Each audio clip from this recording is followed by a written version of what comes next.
Ain't no parity like a parity.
Get ready to start jumping up and down like idiots.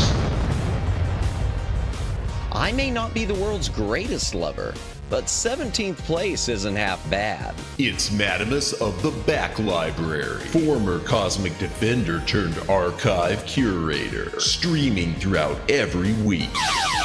Retro and modern game stream, watch him fail, yapping stream, he'll call you pretty, karaoke stream, prepare your ear holes, movie and TV watch-along stream, definitely not infringing copyright, definitely, bonus gorilla stream, watch them for Harambe. If you don't watch live, Chibi Madamus will cry. Is that not enough? If you don't watch live, the dinosaurs will go extinct again. Don't blame me, I did not authorize any of this. Plus, why watch Madamus of the Back Library for free when you can pay for it? I'd like to talk to you about our special financing options. YouTube channel memberships starting at one incredibly low price. Less than all your favorite prescription drugs. And Madamus will moan the name of anyone who becomes a member live. Wait, what? New schedule posted weekly on X and YouTube. Go read it. Back that up. What's this about moaning? All streams scheduled in Eastern Time, God's favorite time zone. When did I ever agree to moan every member's name? Always streaming horizontal, never vertical, just the way you like it. Quit changing the subject. Follow, subscribe, like, watch, do the things, have the fun. Okay, fine, as long as I'm getting paid. Madamus of the Back Library.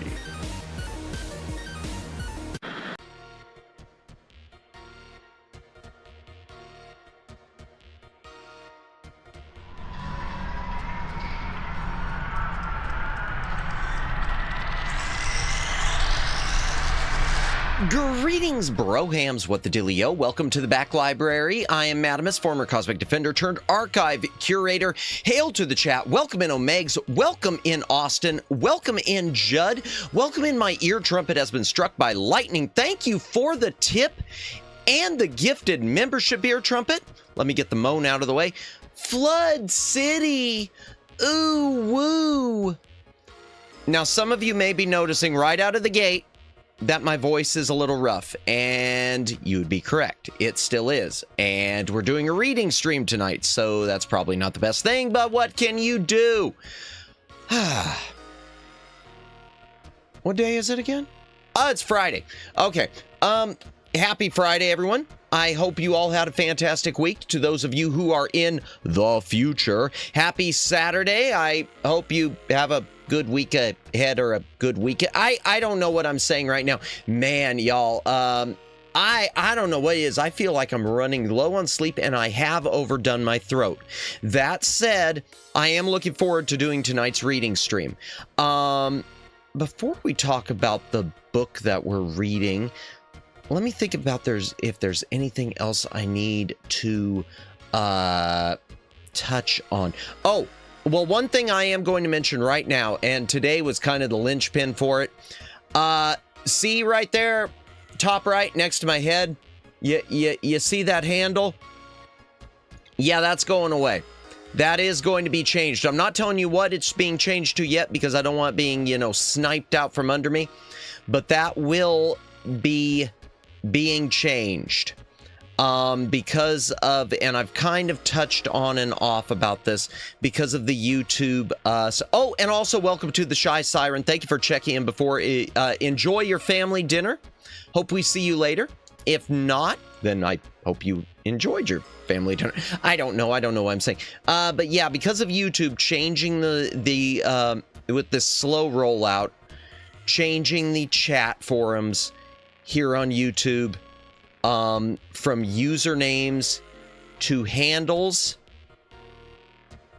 and because they don't seem to be even considering rolling that idea back, I will be changing my handle.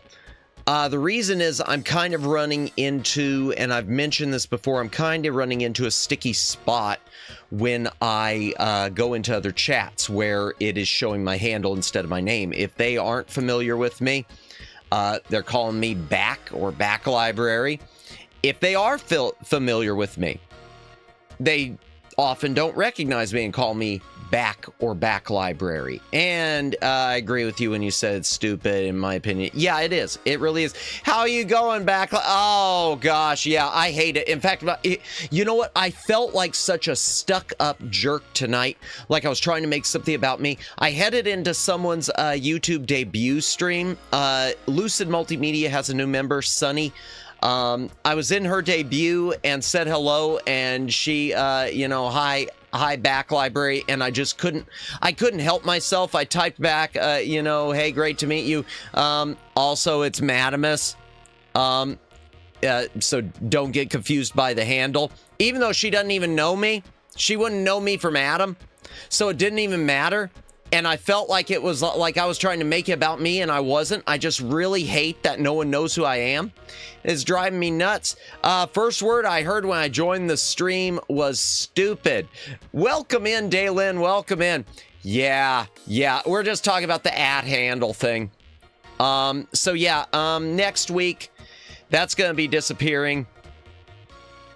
At the Back Library, it will be changing next week or the week after. I'm trying to get things ready to go as quick as I can. I'm redoing my teaser video. I mean, that information, that little tag on it.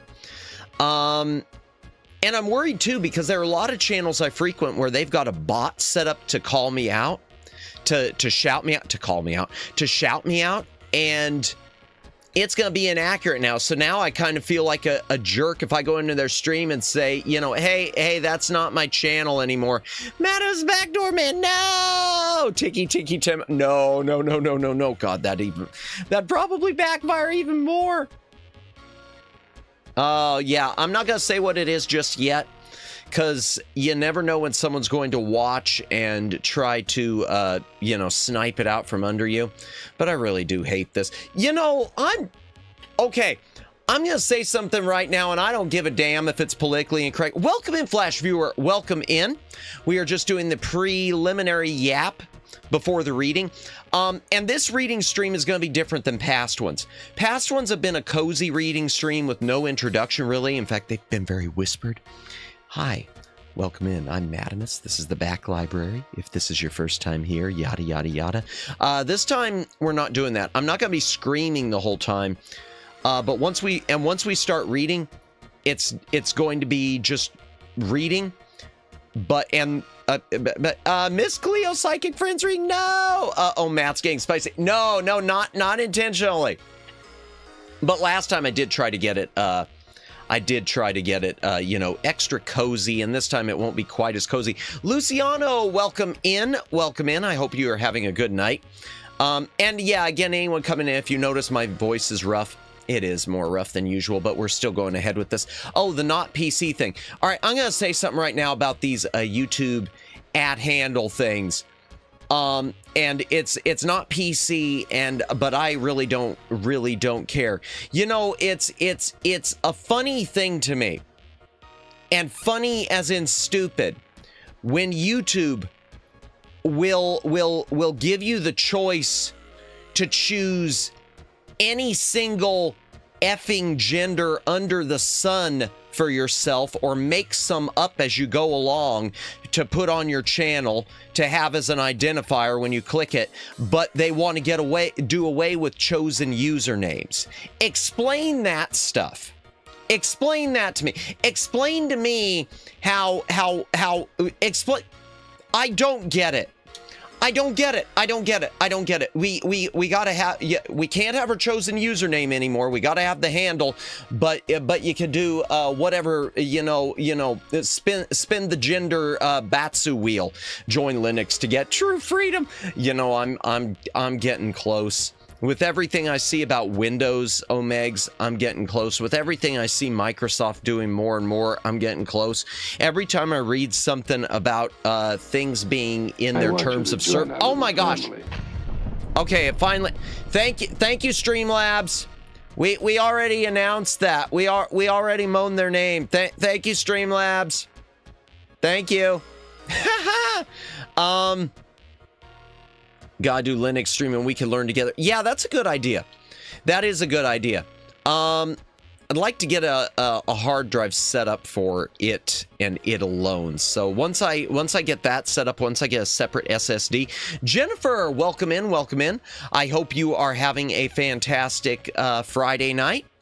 Hope you are feeling well. Join our little family. 4 months, wow. Lucy, oh, Jennifer's membership isn't, oh gosh. Okay.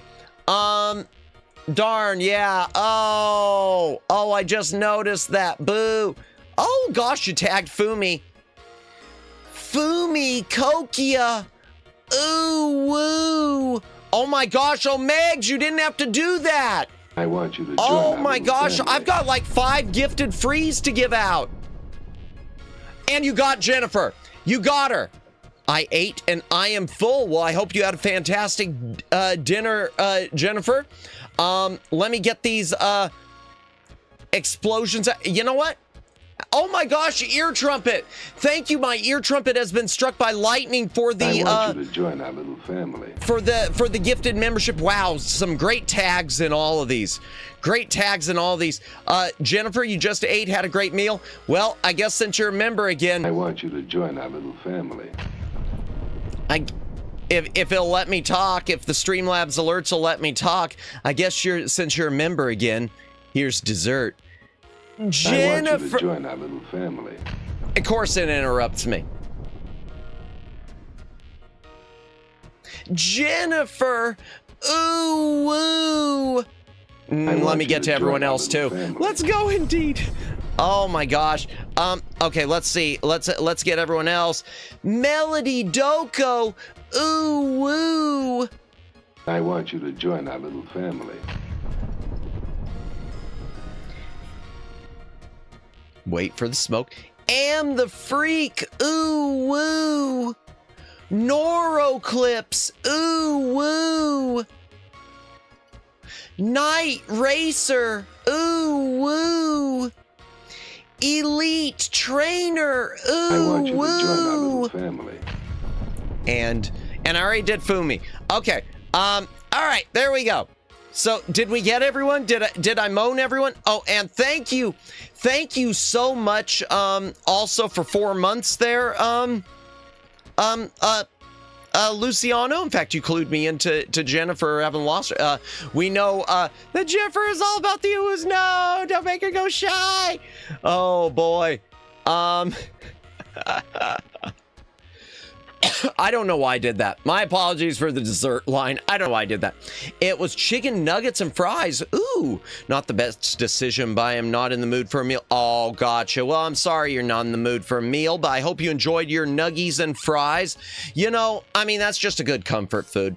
I know how you feel. I know how you feel because I'm all about the comfort food a lot of times. Just something simple, but something something to invoke that feeling, I guess.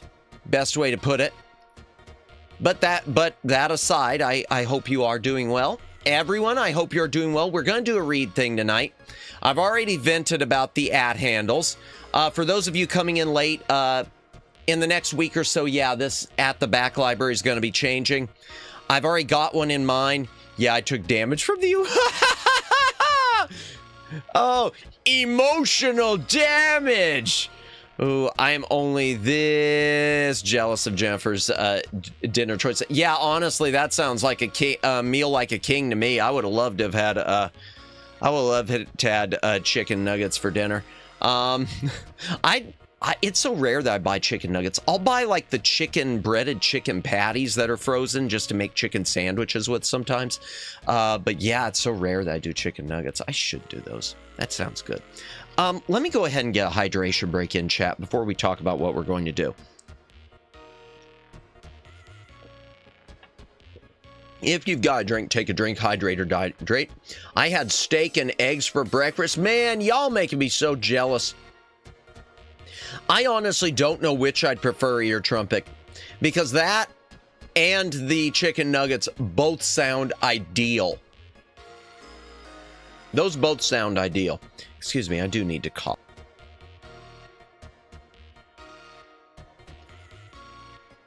But yeah, I mentioned the new VTuber Sunny and her re-debut with Lucid. So good luck to her. Wishing her channel a lot of success. Wishing a lot of people. You know, I feel like I wish success to so many people. I need to find someone that I wish their downfall on. I need to find a specific VTuber that I could come in here and say, I hope they fail. No. You know, I say that, but I say that joking, and yet it does remind me. It does remind me of a VTuber once who won, and it's something which stuck with me because she made a comment once about how anyone who thinks that there's some VTuber community is an idiot. It is completely dog eat dog out there, and you know, you can't trust anyone. And that's always stuck with me, even though there are a lot of people I feel I could trust. There are a few people I cozy up to who I know I can't trust too. I can name a few names if you want. The truth is I probably could name a few names. What do we got? Breaded chicken patties and breaded chicken strips are one large chicken nuggets or extra crispy chicken nuggets as it is with the chicken strips. Yeah, that's true. I wish all the VTubers downfall so I can clip it in 4K. Oh man. Oh man. The truth is, I'm going to say something. I say that a lot, that I'm going to say something. Chicken strips are still large, though. Indeed.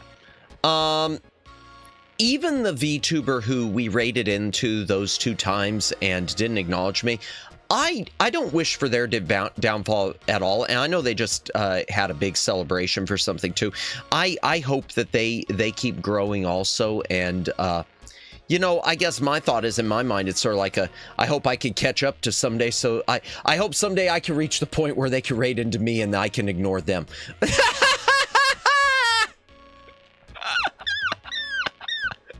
No, the truth is I sometimes stop in there still. I guess I'm just a pushover. I am a pushover. I'll still stop in their channel. I'm not as active in chat as I used to be, but I still watch because I think they're good at what they do. I do think they're good at what they do. A long time ago, I had paid them a compliment, written a big thing saying that I felt they were a natural, and I do feel they were a natural. And it's not anyone, by the way, who's on my list of top 6. I'm going to say that right now. It's not someone who's on my list of top 6 like Oshi's VTubers. Just because, yeah, it definitely wouldn't be. Even if it was, I think I would have had a replacement at that point. But yeah. What does the K stand for? In 4K? It's just a video format.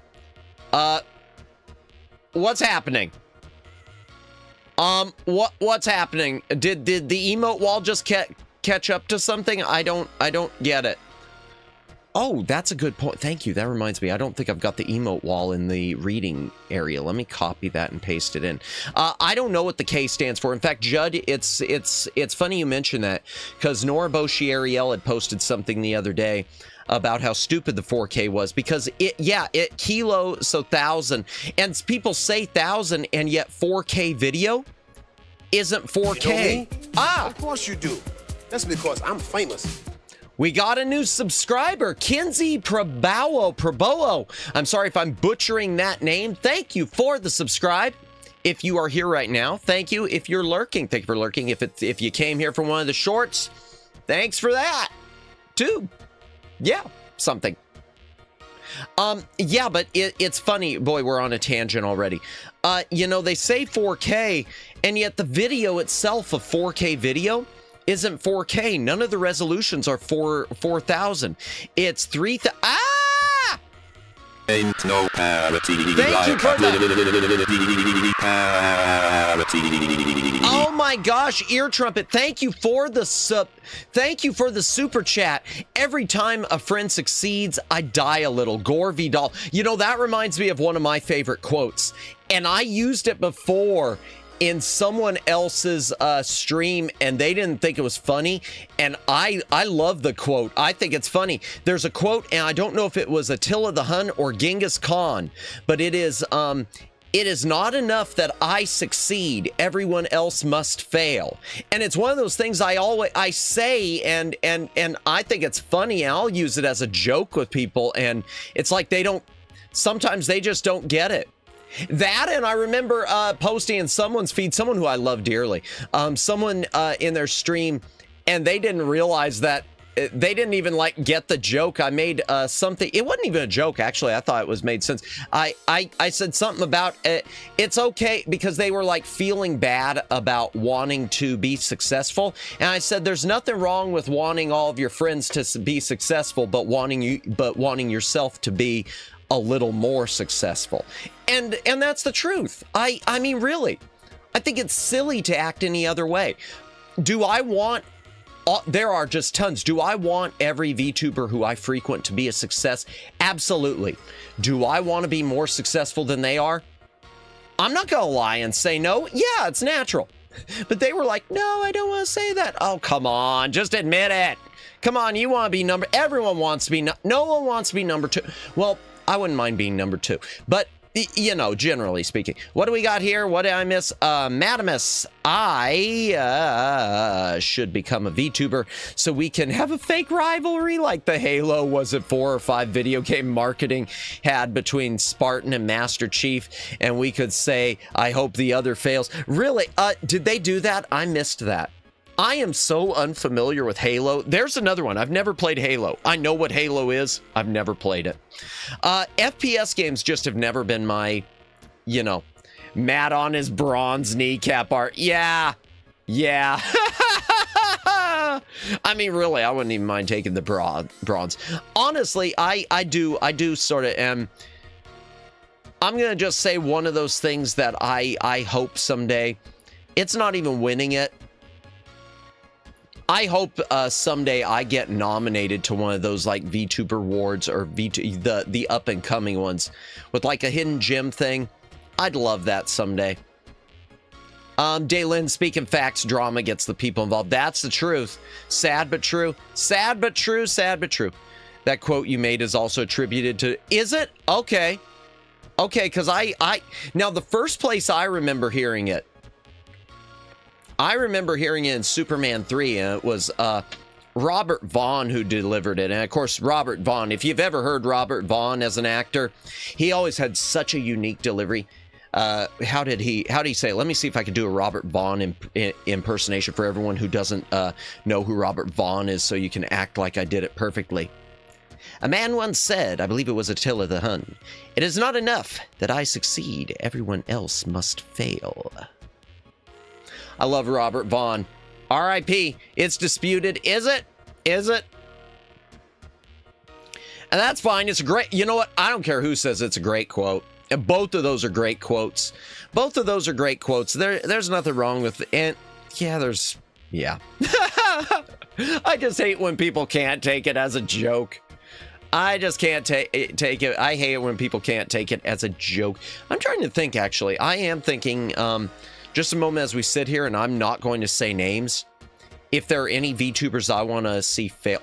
Okay, I'm going to be honest. The only ones that I can think of who I would ever want to see fail, they aren't even ones who have been in major drama. Not like the major drama you see about VTubers about this person scammed that person or anything else. There's really only like one that I can kind of think of, and I won't ever say it, but it's some of the ones who okay, ones who purposely cater to the thirsty among minors, and will purposely, like if a minor comes in, will say something like, hey, just try not to say that. I'm just going to time you out for like 30 minutes or something, or I'm just going to time you out for 24 hours. Just don't say you're a minor because we'll let you. I have a real problem with that. Because some streams just aren't meant for all audiences, and if you find someone out, you shouldn't. And there are times, I'm going to be honest, I've not seen that, but it seems crazy. Yeah, I know. We'll talk sometime, Omegs. We'll talk. He was the bad guy one of the seasons of the team. Was he? Oh, okay. In reality, it was a non-existent conflict between the two, and Xbox milked it for all it was worth. Well, stuff like I like things like that. The non-existent conflicts that get made into a big thing and get milked. That was awful. Can I not say things as get milked ever again? Why do I feel that I need that now on a meme for me? Get milked. Oh God, what just happened? Oh, sweet mercy. Oh, dear Lord. It sounds wild. Indy, get good chat. I'm getting into the DM. No, that's not what I mean, Omegs. I mean, you are my mod, so I should tell you about the thing without going into too much, because some I've seen, some is hearsay, but yeah, it's the R34 that follows. Clip that. Oh God. Oh God. Moving on. Before we read the book, some of you are here for a book reading. We're gonna do it, I promise. But yeah, that's one of those things that bugs me, and I think anyone who does something like that deserves whatever fallout comes from it. They deserve whatever fallout comes from that. Now, that said, I am going to say I've made exceptions before. Reading is for nerds. I'm here for Matt, bless you, but I want to read. I am going to say I've made exceptions. Omegs was here early on. We did have a minor at one point, and I let them stay the remainder of it. Was when I first started. I let them stay the remainder of that night. And the next day when they showed up, I went ahead and apologized to them and nuked them. And there is one person who came in before with a raid, and they said that they were a minor, but they had come in with the raid, and I told them at that point, you know, hey, since you're here with a raid, I'm going to go ahead and let you stay in here for now. And I don't think they've ever popped up again since then. It's a case, though, if they ever do pop up again, then you know, the ban hammer's out, just because I can't do that. But it was a night when I wasn't doing anything. It was a night when it wasn't anything sus. And y'all know that. I have some streams that are... And it wasn't even an accidentally sus thing. It just wasn't. The redirect testing. It might have been. Yeah, I think so. I think you were there for that, Daylin. Yeah. Excuse me. I think you were there for it. Yeah. And then of course, I felt bad too. Oh God, that reminds me too. God bless her. God love Kimmy. We had someone who was a regular, and they finally identified themselves as a minor, and we had to ban them. And thankfully, it's been a no hard feelings, because I saw them in another stream, and they made a comment like, "I can't wait until next year when I'm allowed back in chat." And I was thinking, oh wow, that's nice that they haven't taken it hard. But it was a thing where they had gotten gifted memberships and we had to ban them, and I apologized. And Kimmy even DM'd me. Those of you who don't know Kimmy, she's one of my mods, who pops in from time to time, super busy. God bless her, the time she spends here. I really appreciate it always. But she sent me a DM like asking, hey, is it okay that I banned him? Did you not want me to? And I told her no, absolutely, because, you know, the moment Terminator reminders. But yeah, but like I told her, the moment you start bending the rules, they might as well not exist. And I know I've done a little bit of that, but it's true. The moment I genuinely bend on it, there is no rule. We can't have that. Good evening, everyone. My ear trumpet has been struck by lightning. Thanks for the membership. Welcome in, Flood City. Welcome in. Yes, ear trumpet. Man, Megs, you and ear trumpet were too good to me. Man, all the gifted memberships tonight. I really appreciate that. And the super chats, too. Ear trumpet, thank you so much. And I still have like 5 gifteds to give out. We're going to give those out next week. I don't want to risk breaking it. You know, I wonder, too, if when I change my handle, I wonder if that will make... Here's a question, chat. Here is a test for YouTube. When I change my handle from @thebacklibrary, is it going to make things worse? Or is it going to make things better with the broken gifteds? It might fix it. It might break it. We'll find out. I do know, though, a lot of people who I pop into their channels occasionally and they shout me out. I'm going to have to let them know, hey, it's a different handle now when they've got a bot set up. When they've got a bot set up like I do. Because, like, for instance, Hiraki, who was just, who raided me last night. Hiraki, she's got a bot set up to do it like I did. She was the one who suggested I do the bots. YouTube gives and YouTube takes away. Blessed be the name of YouTube. It might have no effect at all. Yeah, that's true. If it has no effect at all, then I'm going to just assume it got worse because it'll still be broken. Speaking of YouTube giving and taking away, I want to check something. I just want to see what my numbers are like. So I published a new short, chat, if you haven't seen it. And I want to see how the numbers are doing on it. Oh gosh, it's doing pretty good. It's almost to 1,000 views already. There's a new short I published last night. We have Uma Musume at home. I don't know why that popped into my head. It was just, I think it was Daylin has done quite a few of those we have blank at home jokes. And I just suddenly thought about that Uma Musume stream where I did the family jockey 8-bit game and just, wow, that might work as a short. Maybe the algorithm will pick this up because the word Uma Musume. But most importantly, YouTube will always break. Yeah. And that's a question too, Omega. So, you know, will it be better or worse when my chat gets affected by the same thing that's infecting all the other chats, the changing from usernames to handles? Luckily for me, I recognize a lot of profile. Oh boy. Yeah, what's next? Is YouTube gonna force everyone to take on their branded, a branded profile picture? Maybe they'll make everyone do away with profile pictures and go to just the letters, sort of like Jennifer has, and sort of like a lot of people have. There are a lot of people who are. I'm going to say something. I'm just kidding. I think I know what your new handle is. Full Moon Full Goon? No, it's not. Although I'll tell you it. The one thing I will say is if that was actually a big thing for me, that would make sense for a secondary channel. I know there are a lot of ASMR channels who have separate ASMR channels from their main because sometimes YouTube gets wonky and punishes them for mixing them.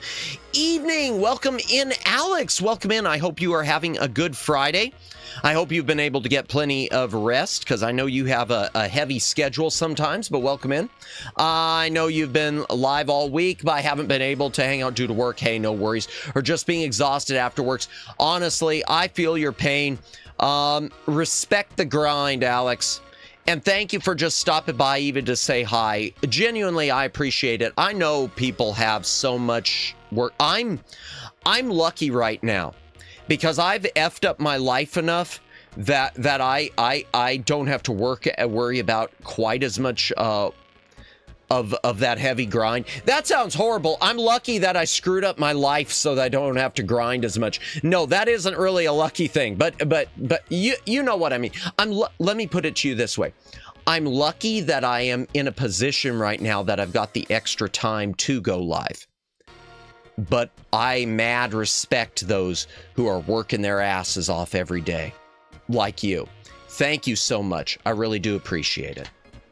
Madamus, when do you plan? It's not. Alex, Alex, if people knew about my life IRL, y'all would probably be like, wow, unsub.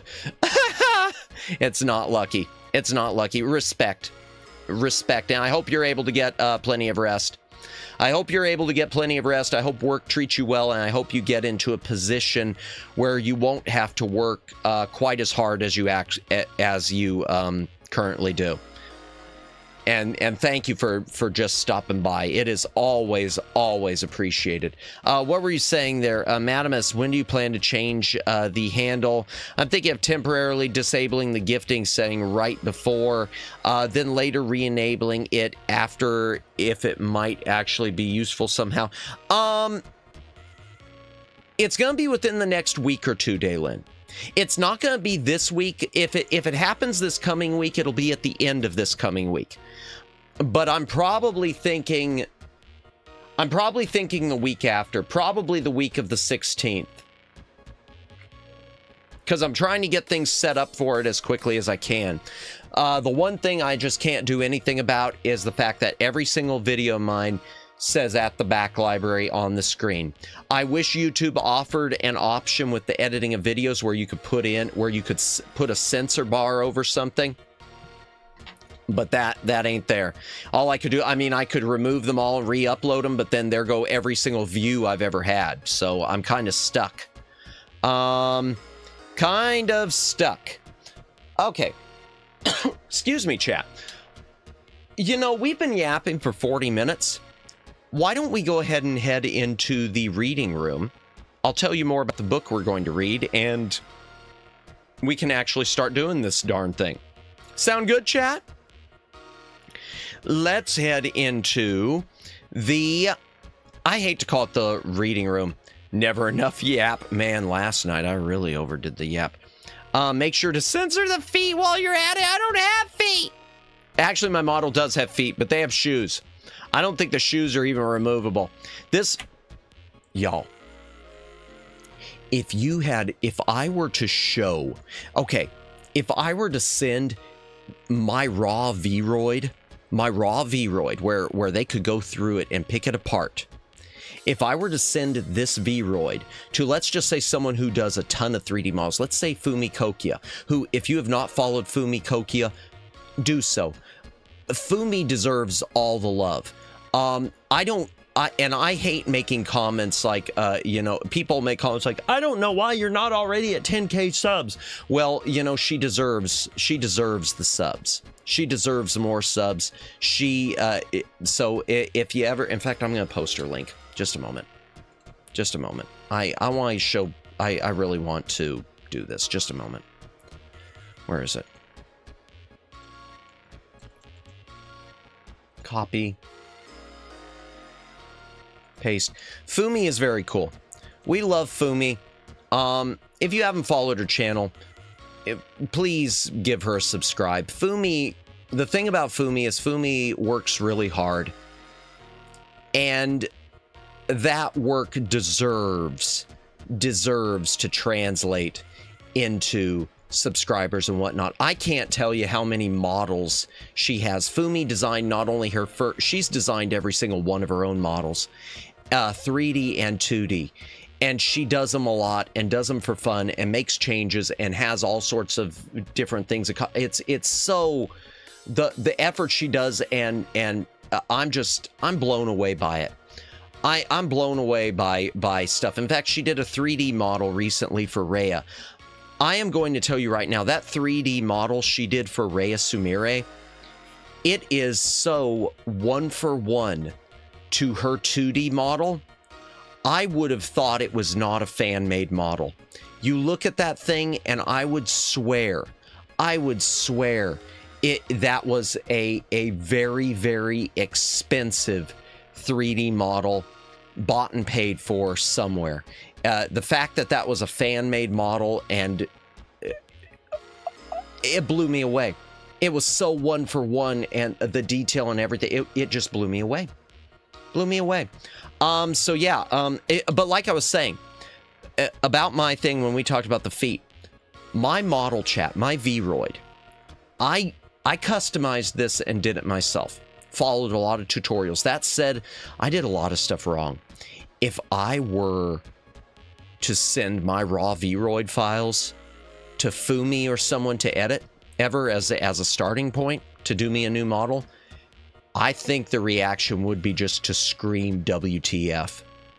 It is such a mess inside this model, and it's got all sorts of problems too. I can't do ever anything in full-on live 3D in a 3D setting like a VR or any VR chat with it, because it will clip so bad. So I've tried some of the screenshots I've taken with my model. I've noticed a few times, oh god, you're seeing like a black sleeve blending through the gray sleeve. It has so many issues. It looks fine in this presentation. In this presentation, it works fine as a makeshift, not quite live 2D, but yeah, if y'all were ever to see it on the inside, cardboard and Christmas lights, man.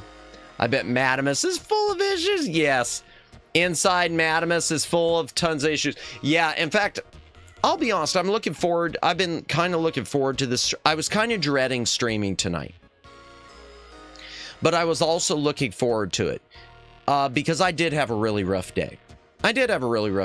And being here, talking to all of you, spending this time, it really does lighten the load, and it really does make things a lot brighter. So, as parasocial as it sounds, thank you so much. Thank you so much, as always, for spending the time with me and for being here for every single one of you. I do appreciate it. And even if you're just here for a few minutes, if you're just here ducking in to say hello, I always appreciate it. There's like 1,000 plus channels subscribed in my follow. Wow, it's difficult. Oh, wow. I got it down to sub 500, somewhere between, and then more VTubers debuted. And see, and I need to, the truth is, Daylin, I need to sub to more. I'm trying to increase my subs just because I want more to raid into. And you know, I say it's weird because I always say I want to raid into new people, but then I wind up I raid into a lot of the same people because there's so many of the same people who I'm friends with, who I wanna show that friendship back to. Poggers, we getting Parabro up in here. Honestly, Omegs, it's been one of those days. It's been one of those days, and it's been one of those days that made my voice probably even worse. So thank you all. Let's go ahead and I don't want to call it the reading room. That's weird. It's not the library. It's not the reading room. It's not a lounge. What should I call it? I don't know. The living room, the gathering room, the fireside. Okay. Yeah, we'll go with the fireside just because of how it looks. Let's go ahead and head into the fireside chat because reasons. That's the wrong button. Door transition.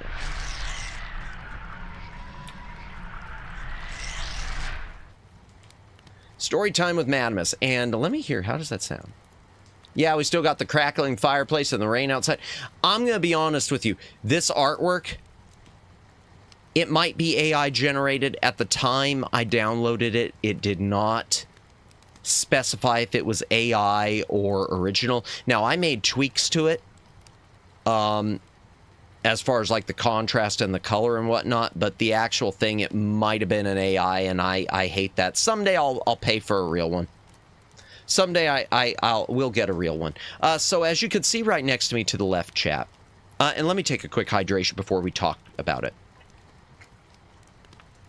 I need to quick throw some trash away and crush a can.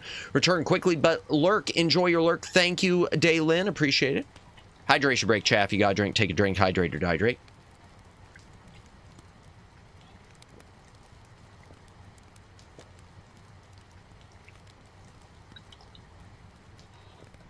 Oh, one thing I do want to mention right before we talk, the book that we're reading is right next to me. I'm not going to be showing page by page because I'm reading through my actual paperback. The paperback, let me look at the date on it because this is an old one. Apparently it was bought from somewhere called the Book Rack. There's an old tag inside of it for a store in Colorado. Okay. The original publication date is 1980, and this, I guess, is the third printing from November of 1981. Excuse me. So this is an old book. This let's be real. This book is older than I am. Not a boomer. This book is older than Madamus. Madamus never gives away his age, but now you know this one is definitely older than he is. Before we start reading it, though, I do want to mention, since we're on the subject of books, Briar Mare, and I'll probably post the some links to her. Maybe next week we'll talk about it a bit more, and I'll post it. I used to have a few Star Trek paperbacks of original Star Trek. Nice. Yeah, this is original Star Trek. I'm lucky, ear trumpet, because I'm kind of unlucky and lucky at the same time because I'm a bit of a hoarder. I have a couple boxes still filled with paperbacks because I used to read them during my last career. I used to have a lot of downtime, which I'd spend reading. Now, not so much. Curious, what's your opinion of audiobooks? I don't have anything against them, Judd. I haven't really ever been in a position to listen to them. Usually, I've always been in a position where it's like, well, if I'm going to listen to an audio book, I might as well watch a movie, or I might as well listen to something else. I do have a few audiobooks I need to listen to sometime. So I guess my opinion, Judd, is kind of ambivalent. I don't really have an opinion either way. I don't. I can't say I prefer them to real books, but I also don't dislike them at all. I hope this have Kazinti. Oh boy, Kazinti. Okay, I know what you're talking about. I don't think so. I want to say the Kazinti stuff. Yeah, because that falls mostly into the era of like the animated series, and then that was non-canon, and then they made it canon again. That's such a weird situation. The whole animated series not being canon thing is such a bizarre situation. Before we read this, I did want to mention Briar Mare, friend of the channel. Someday I'm going to do her book podcast with her. If you get a chance, check out her book. In fact, let me get a link for it real quick. Let me see if I could get a link real quick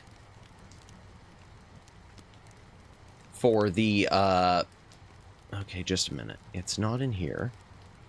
Okay, direct message Ko-fi. Okay, there it is. Copy link address. Okay, I want to post this in here right now. You've already read it? Oh, the Briar Mare one? Yeah. Just so you know, she had an issue recently. Briar did. She was selling these through her Ko-fi, her first novel. And for whatever reason, she was going to be selling autographed copies. She ran into supply issues. She got really screwed over by Amazon that was supposed to send them to her in bulk and never did, and apparently kept lying to her, so she wound up having to refund everyone who ordered directly from her. So sadly, no autographed copies, but if you still would like a physical copy, and I believe she does get a cut of it, there is the link. There is a paperback, the digital copy, and the hardback. Because of that, I did, because I had ordered the autographed one to show her support. I went ahead, and this is just for me. The paperback's like $8.99. The hardback, I think, is $16. Big spender. I personally, for me, did order the hardback just because I had originally ordered the autographed copy. So I felt that was more fair, was to go ahead and order the more special one, since what I originally was getting as a piece of merch was special. So again, congratulations to Briar Mara on the first novel. I look forward to reading it. In fact, she even gave me permission to read it on stream. I'll double check with her, and if she still wants me to, I will be happy to do so. I know it's not going to happen, but I hope it has con. No, definitely doesn't have con as far as I know. I did read this book before, chat, but I don't remember anything about it. Not a thing. So the one thing I do want to say right before we start the book, it's 45 chapters. They're pretty short. We're probably going to try to average 11 chapters a night so that we can make this into 4 streams, unless they really fly a lot faster. It's not super long. It's only like 230 pages, something like that. Anything else I need to... Oh, and the author, as you can see, is David Gerald. David Gerald wrote the classic episode, The Trouble with Tribbles. So if this is your first... If you've never heard anything Star Trek before, I hope you enjoy this. If you're a fan of Star Trek, I hope you enjoy this. If you're just here looking to relax, we're past the loud part of the stream. So I hope you enjoy this and can relax. The Galactic Whirlpool by David Gerald. Excuse me. I return. Welcome back. Welcome back. We're just starting now, Daylin. Chapter 1. Space, the final frontier. A void as empty as death. A billion times a billion stars gleam like motes of sorrow, whirling to the stately gambit of time. Like distant particles of dust caught and illuminated by a silver moonbeam. They are tiny beacons, each one a home for hope. No longer quite as distant or unreachable, no longer quite so infinite, but still so very far away. The mind cannot comprehend the vastness, the emptiness, the silence. Here, even the dust of space is measured in the number of atoms per cubic kilometer. And in this emptiness, something moves. A tiny metal speck, almost insignificant. So alone, so far from home, so far away from anything. From a closer perspective, the speck is a mighty vessel. A ship of metal and dreams, surrounded by stars too far and emptiness too deep. And inside, 430 souls share a dream, to boldly go where none have gone before, to seek out new life, new worlds. So much of the universe is unknown, so much of it is beyond the knowing. And yet humanity goes, humanity searches. The United Starship Enterprise, NCC 1701. She is the pride of Starfleet, the pride of humanity. But most of all, she is the pride of her captain, one James Tiberius Kirk, a man of singular determination and ability. If he is not the finest commander in the fleet, then he is certainly way ahead of whoever is in second place.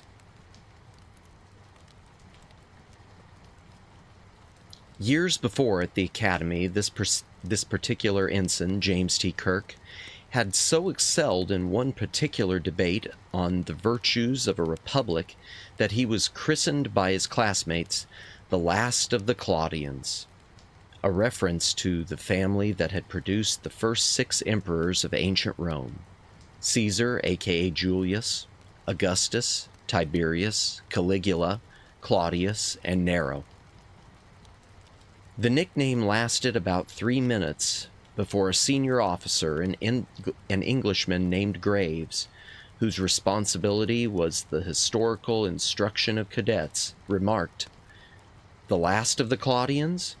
Not bloody likely. A Claudian, yes, but more probably one of the earlier ones, say Tiberius perhaps." The instructor had been needling James about the one fault he had that might possibly interfere someday with his judgment as a captain: his impatience. Sometimes it was such an overwhelming drive in the young student that it completely swamped whatever feelings of compassion he might otherwise have expressed. Kirk used it as a reminder. When he found himself growing angry or frustrated, he would repeat it to himself as a mantra, a calming exercise of mind: James Tiberius Kirk. James Tiberius Kirk. It was the Tiberius that did it. It made him stop and think. It was an unpleasant association, and the memory of why it had been applied to him was doubly unpleasant. The name had once belonged to a man of no compassion, a man who had betrayed the responsibility to govern wisely over the lives that had been entrusted to his rules.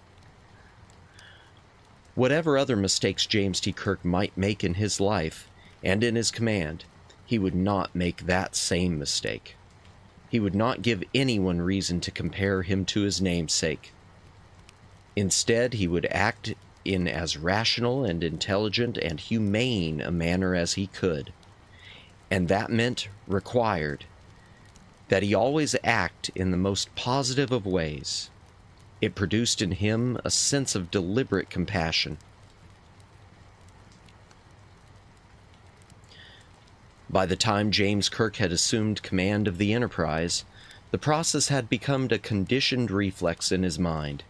He would think James Tiberius Kirk, and his name, would remind him of his hard-won standard of justice and morality, the one set of standards he held higher than any other code of behavior, even higher than the Starfleet Code of Ethics. The actions of one James Tiberius Kirk must be, as admirable and unimpeachable as were humanly possible for him to maintain, regardless of external or arbitrary demands and conditions. Often he found himself standing by the side of his command seat, absent-mindedly drumming his fingers sharply once or twice on the arm or back of it. By instinct, he was a man of action, a problem solver, a doer of deeds. He had an aptitude for making decisions, and that was what made him so valuable to Starfleet. There were better navigators in the fleet, Ensign Chekhov for one, and better, more logical brains as well, Mr. Spock for another. But there was no one in Starfleet who was more apt to make the right decision in a moment of crisis. It was his compassion, because it was so much an act of control, so much a conscious part of his decision-making process. There was no way he could ever lose it in an acid bath of anger. There was always that extra moment of deliberation, when he drummed his fingers twice, impatiently, on the arm of his chair. It was not impatience at his decision, but impatience at himself for having to be consciously and deliberately humane instead of instinctively. He wished that it were a feeling of the heart instead of just a purpose of his mind. But in the long run, It made little difference where the compassion came from, as long as it was there in the actions, and in James Kirk's case, Starfleet's judgment was correct. If he'd left his decisions to mere human instinct, he would have had more tendency to lash out at the things that made him angry and frustrated. Like now, for instance. A Klingon battlecruiser had been reported in this sector on 3 separate occasions, slipping in and out of the deep space sensory nets like some elusive ghost. No one was sure if it was really here or not, and Starfleet's most elaborate computers could give only probability estimates, no better than hunches. There was no particular threat yet, but there were mining colonies on Mordred and Guinevere, 2 of the moons of the gas giant Arthur, and a scientific station on the 3rd moon, Lancelot, which followed in the Trojan position.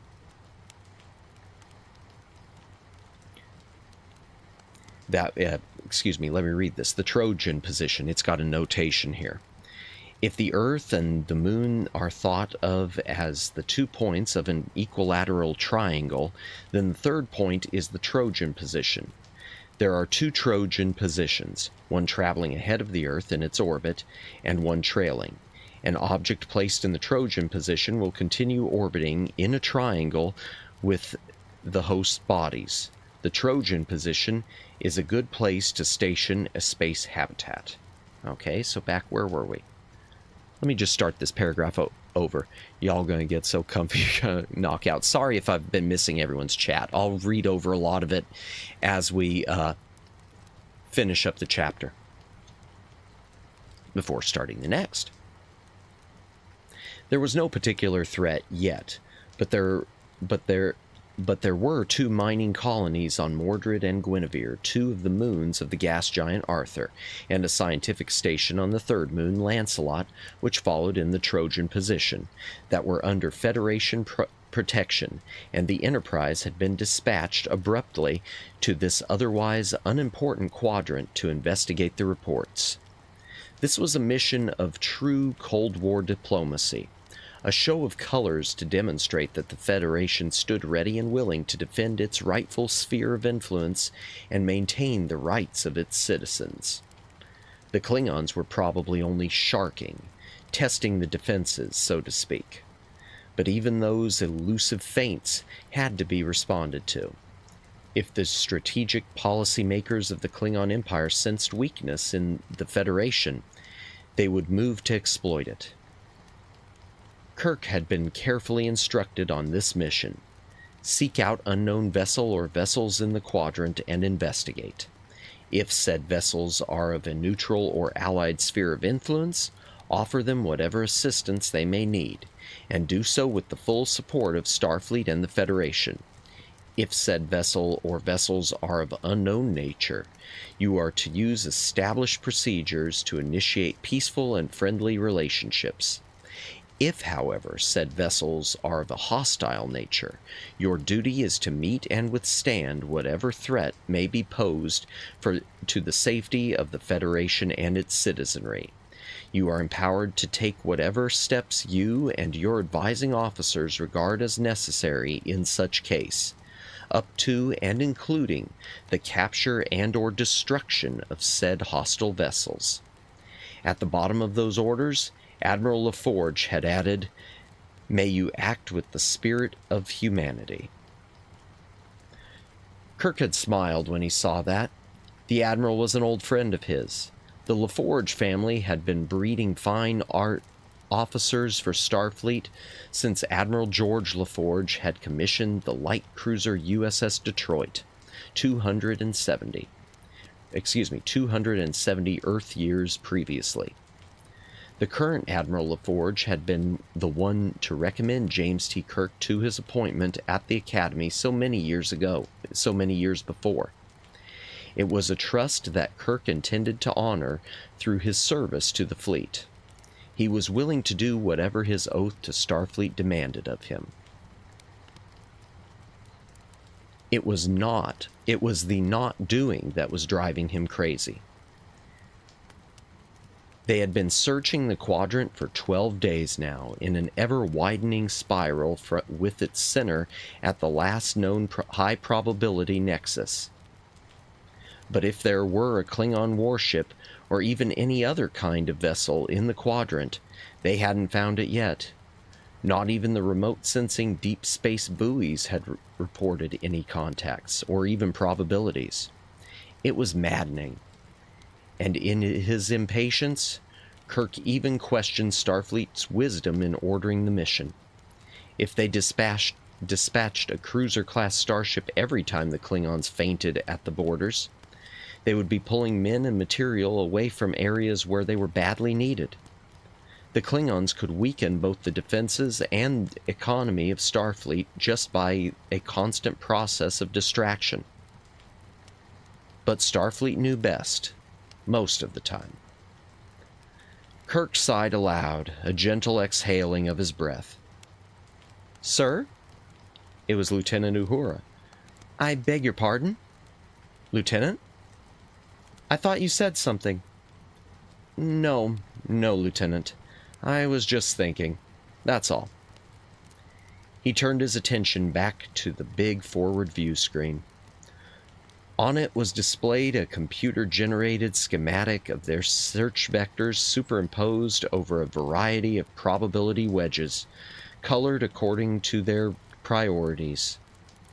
It could have been a routine training exercise in the simulator at the Academy, and with results every bit as insubstantial.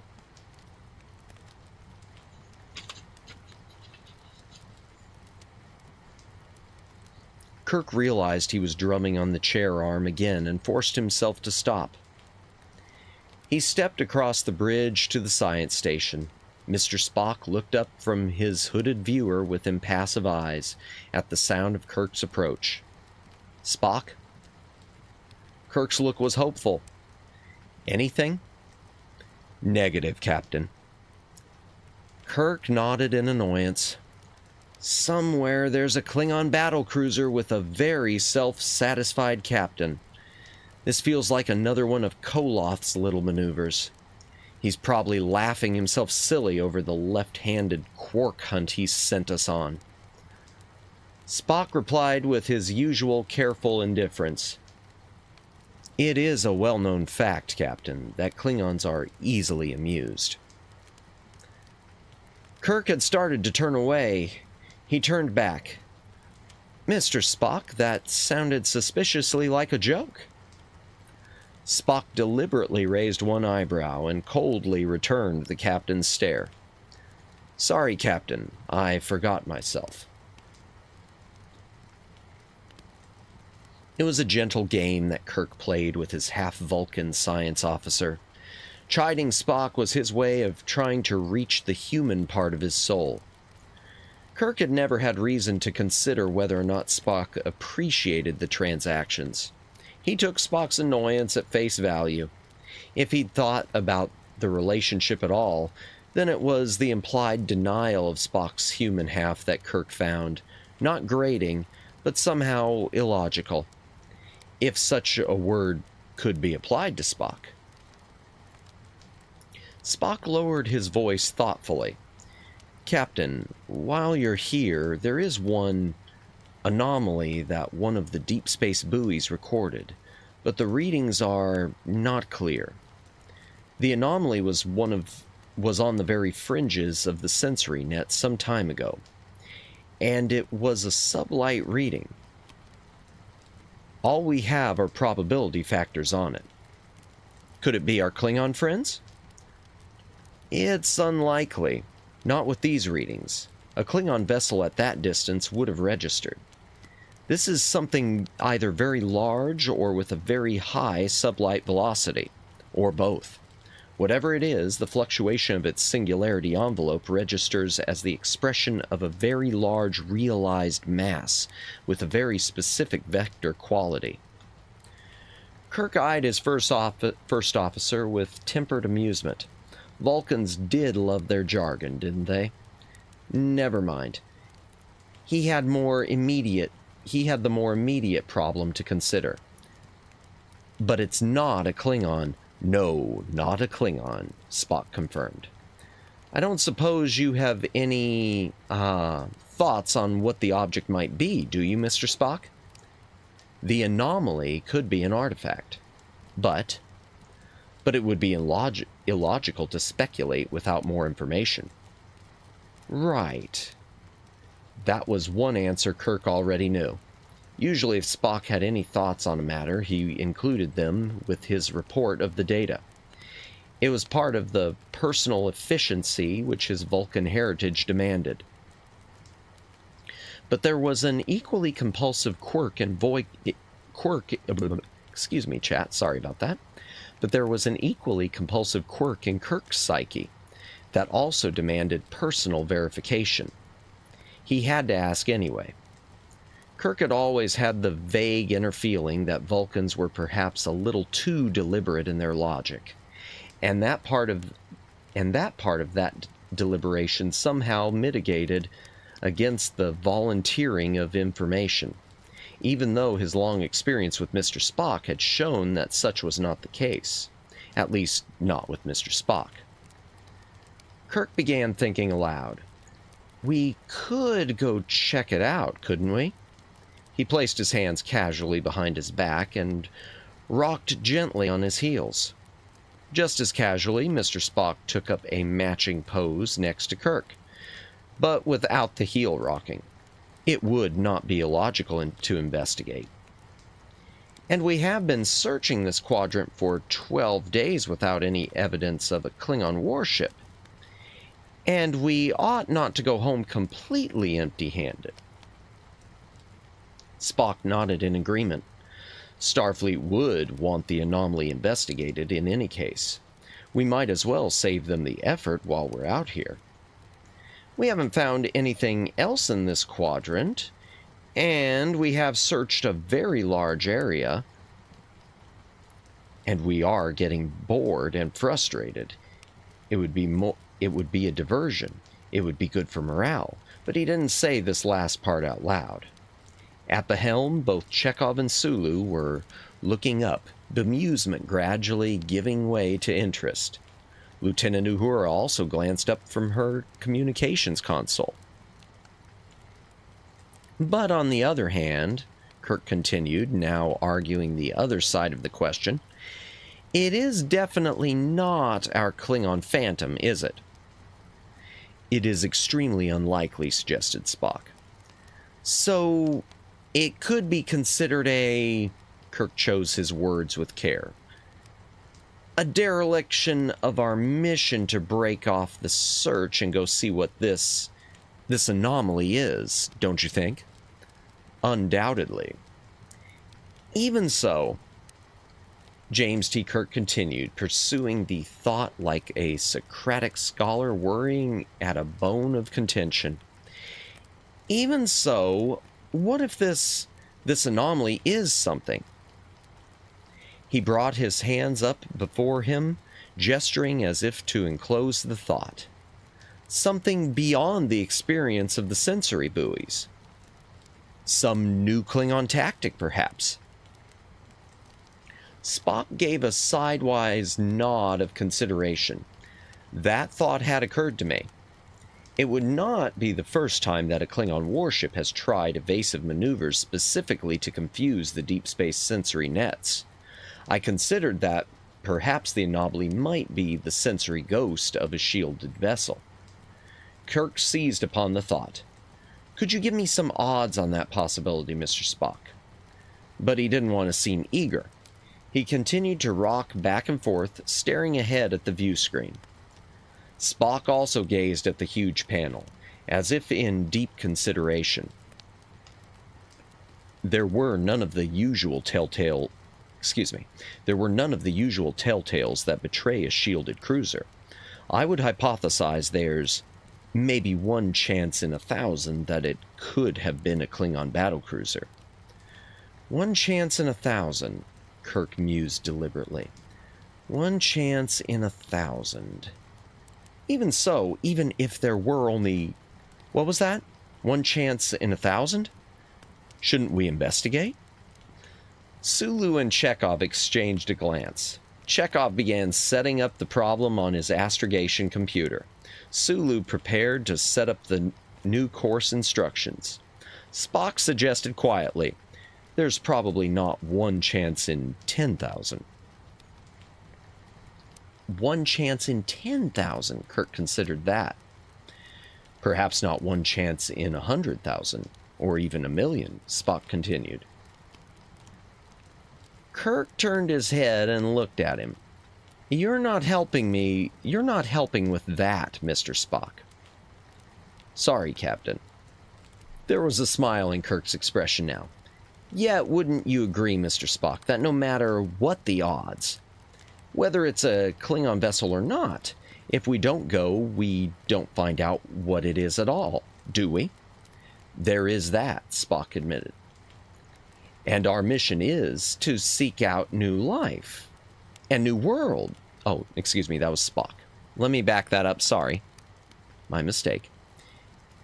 And our mission is to seek out new life and new worlds, Spock added. Then it's agreed. Kirk turned to the helm. Mr. Chekhov? Already plotted and ready to go, Captain, Chekhov said with delight. Kirk was not surprised. Mr. Sulu? Locked in, sir. Kirk looked at Spock. Spock looked at Kirk with half-raised eyebrow. It was a shared moment of mutual understanding. Captain James Tiberius Kirk of the United Starship Enterprise turned back to his helmsman and said, All right, Mr. Sulu, let's go see what it is. Sulu returned his captain's grin and punched the button marked Initiate. Okay, on to Chapter 2. I'm going to take a hydration break, but first let me see what chat has said. We'll just take a quick perusement here. Singing the Star Trek theme song.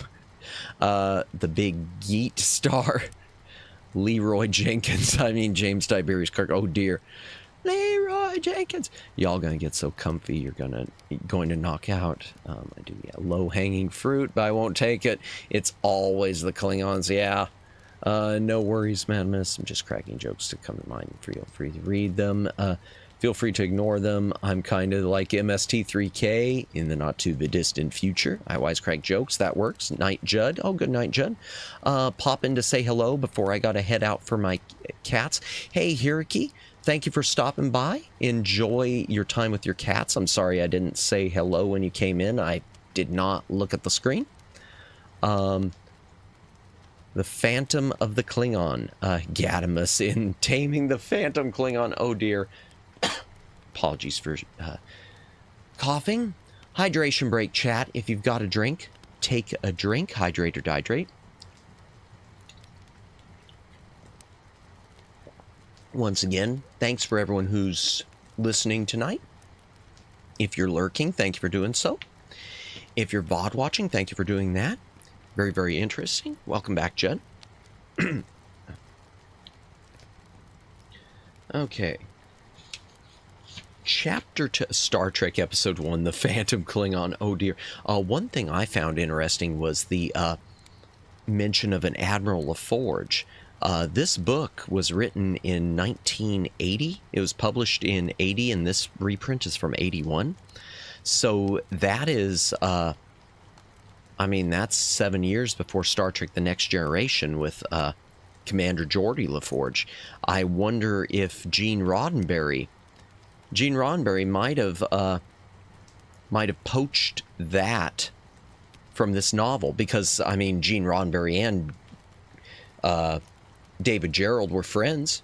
Geordi came to mind here too. Yep, Geordi's ancestor could be, and maybe that's the way unofficial canon Roddenberry kind of supposed it. Because I'm guessing it is a very safe bet Gene Roddenberry read this. Okay. Excuse me again, chat. Chapter 2.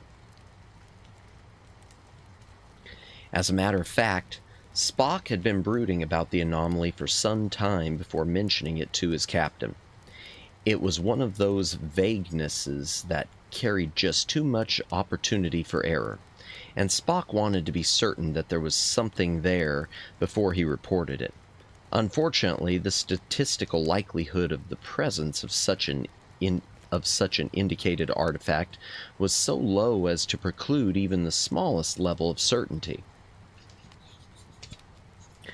The thing, whatever it was definitely not the Klingon vessel they were hunting. Of that much he could be sure. But what the measurements did indicate was an artifact so unlikely that his first impulse was to double-check the reliability of the reporting sensory probe to verify that this was more than just a hiccup of probability. The problem was that the singularity envelope of the anomaly registered so close to the sensitivity threshold of the probe's scanning equipment that there was legitimate reason to doubt the existence of the anomaly. There was no way to tell if it were an actual perceptivity fluctuation or merely just a momentary squiggle of residual instrument noise. What finally decided the matter for Spock was a thorough check of the deep space buoy's scanning equipment. The overall cross-reference sensitivity of the buoy was rated at negative 151 dB plus 0.2 dB. The probability threshold of the anomaly registered only 0.85 above this threshold. But system analysis of the probe's instrumentation and computational capabilities indicated that a sudden deviation of reliability of even that small amount would also register on the verification circuits as a measurable deviation of the equipment's own reference levels.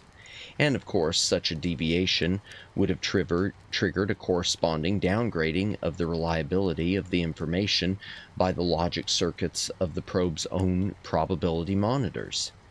That such a downgrading had not been registered in the memories was a pretty clear statement to Spock that the probe, at least, was not in error. The only logical conclusion was that there was a stimulus present, that much he was willing to validate. There was something there, very far away from the probe, and only very faintly perceived, but still large enough and or fast enough to effect a perceptible ripple in the sublight stress field, a ripple large enough to register on the equipment of a deep space scanning buoy at a distance of several trillion kilometers. Incredible. It would have to be very large, the size of a small asteroid perhaps, and or moving at a very large sublight velocity, perhaps as much as 1/2 the speed of light. Simply incredible.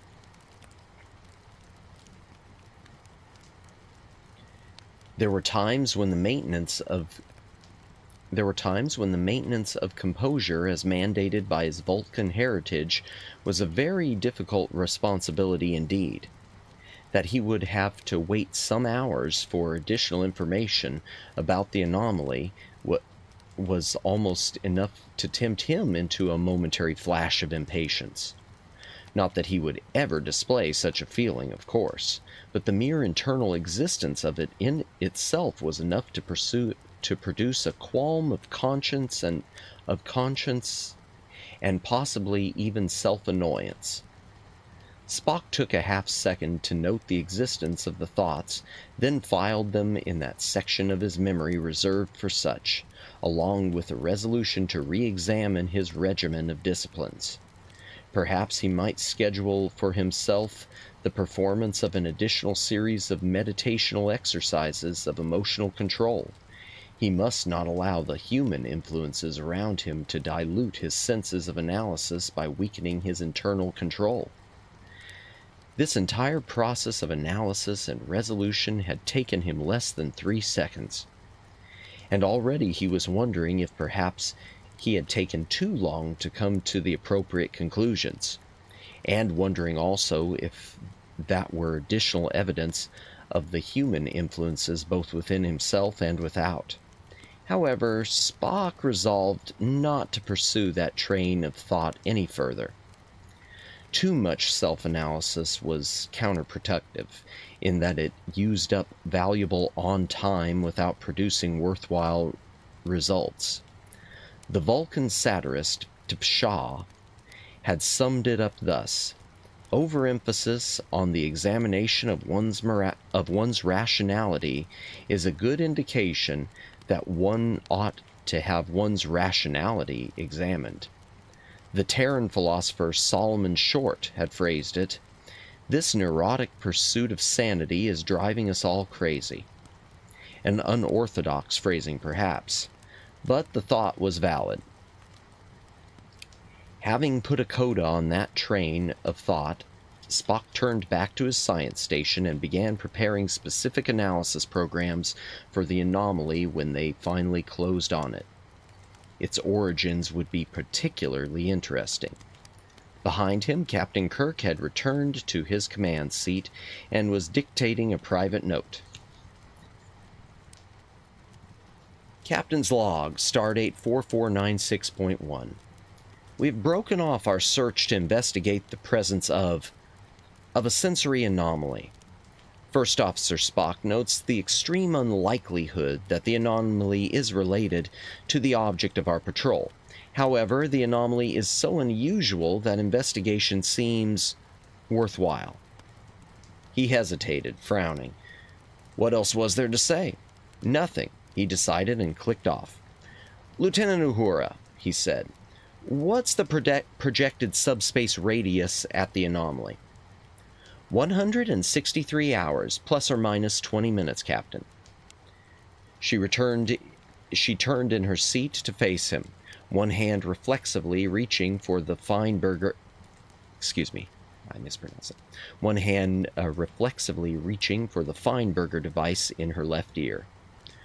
Kirk nodded unhappily. He didn't like being that far out of communication with Starfleet. It would take nearly 7 days for a subspace radio message to reach the nearest starbase, 14 days before they would have a reply. He grumped quietly, then said, "Send a coded advisory of the situation. The Enterprise is assuming on-site jurisdiction for the investigation. We're invoking the local responsibility section of the Starfleet Code." "Aye, aye, Captain." She turned back to her console, already encoding his instructions. The local responsibility section of the code not only granted the authority, but required a ship's captain to assume control of any situation within the Federation's sphere of influence and Starfleet's jurisdiction, but beyond the immediate control or advisory presence of a mandated starbase. A subspace radius of 36 hours or more automatically required the ship's captain to invoke the local responsibility section. It was a piece of busy work, perhaps, but a necessary one. When Lieutenant Uhura finished sending off the subspace message, she returned to her previous responsibility, the preparation of a set of contact signals should the anomaly turn out to be a functioning artifact. Not only were the standard hailing messages required, a multiplex of signals that meant friendly vessel or its equivalent to all presently known space-traveling species, but also a set of primary contact signals should the vessel be manned by members of an unknown race. While there were specific formulae to be followed, a communications officer was also required to make local adaptations as necessary. For example, the fact that this anomaly was traveling at a velocity that could be anywhere from 1/4 to 1/2 the speed of light indicated that faster-than-light travel was probably unknown to the builders of it, a fact which suggested that subspace radio capability was also unlikely. If so, then perhaps even multi-digital standards of transmission, which had not been developed by human beings until after the development of subspace radio, were probably also unlikely, and this would require additional modifications in the nature of the signals to be transmitted. There were too many different ways of sending and receiving information, and one could assume nothing. If there were inhabitants within the artifact, which wasn't certain yet, then the Enterprise had to be prepared to transmit signals that they could not only receive, but translate as well. For example, it would do no good to transmit an FM signal at 100 megahertz if the artifact were only capable of receiving AM signals at 100 kilohertz. And regardless of AM or FM, what if the information were digitally encoded? How many bits? And what sampling rate? How many channels per bandwidth? The problem became even more complicated when one considered the problems of broadcasting a video signal. What spectrum of colors are we referencing to? How many frames per second? How many lines to the scan? Or are we even scanning lines at all? Is it possibly a spiral scan, clockwise or counterclockwise, and so on? Chekhov's problem was no easier. It was his responsibility to determine the probable position of the anomaly, extrapolate its trajectory, and plot a course of interception. He had only the single bit of information from the deep space probe to work with. The vector quality of the object, nothing more. He had no precise measurement of its velocity. As a result, he was working with a four-dimensional, time-variable vector wedge. The object's course probabilities were a cone-shaped fan of possible positions that widened astronomically as one traveled further and further from the original point of reference. The scanning fix of the deep space probe. He had begun by giving Sulu a course that angled away from the reporting probe's sphere of scanning and in the general direction of the bogey's one charted position. They could start from there. It would take a while to close that distance, and meanwhile he could use the time to develop a more accurate trajectory for the bogey, assuming that the projected vector wedge was an accurate locus. They at least knew the limits of their search area. If they could come within 5 trillion kilometers of the object, they would be able to detect it. And as they came in closer, they would be able to correct their intercept course as necessary. The problem was that lacking more precise information about the object's original velocity, Chekhov had just too large an area of possibilities to consider. The Deep Space Probe's first bogey report was almost a month old, and the object could be almost anywhere within a cone 45 light days long, and twice that distance across at its leading surface, a circular boundaried area that expanded at the rate of 1 light minute per minute. Even Earth's own solar system was only 14 L-hours in diameter. The Enterprise could very well end up hunting this object for 12 days too, or more, and with the same results they had achieved on their Klingon pursuit. There was an old Russian proverb that was applicable here, Chekhov mused unhappily. Something about a wild moose chase. He sighed and finally decided to use what some navigators called the Moscow solution. He aimed straight for the center of the target, closed his eyes, and prayed. Actually, he used a modified Moscow solution. He plotted an expanding spiral up through the center of the probability cone, but the principle was the same. You close your eyes and pray, and trust your luck. Even so, Chekhov was rather pleased with himself when he finally locked the program into sequence and called it up on the board for Mr. Sulu. Sulu grinned at Chekhov and began setting it up. Okay, I'm going to take another hydration break. That's the end of Chapter 2. Let's see, Geordi's answer. Yeah, cabin fever probably rampant on the bridge. Yeah, you get that feeling with Star Trek, especially with something like this. You know, that's one thing. You get that a lot more, I think, from novels than you ever did from many of the episodes. I think there were a few episodes, but yeah. Everyone needs to dilute, live a little. Yeah. Spock is like a biological tricorder. Indeed. Brain like a computer. Hydration break, chat. If you've got a drink, take a drink. Hydrate or dihydrate.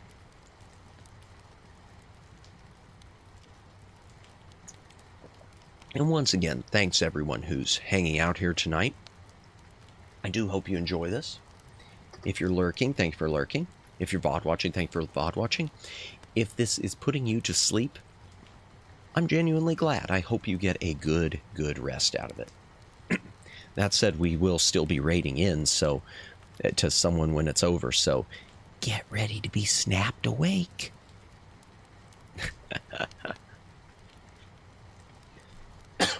This might take even more streams than I thought. We'll see. Chapter 3.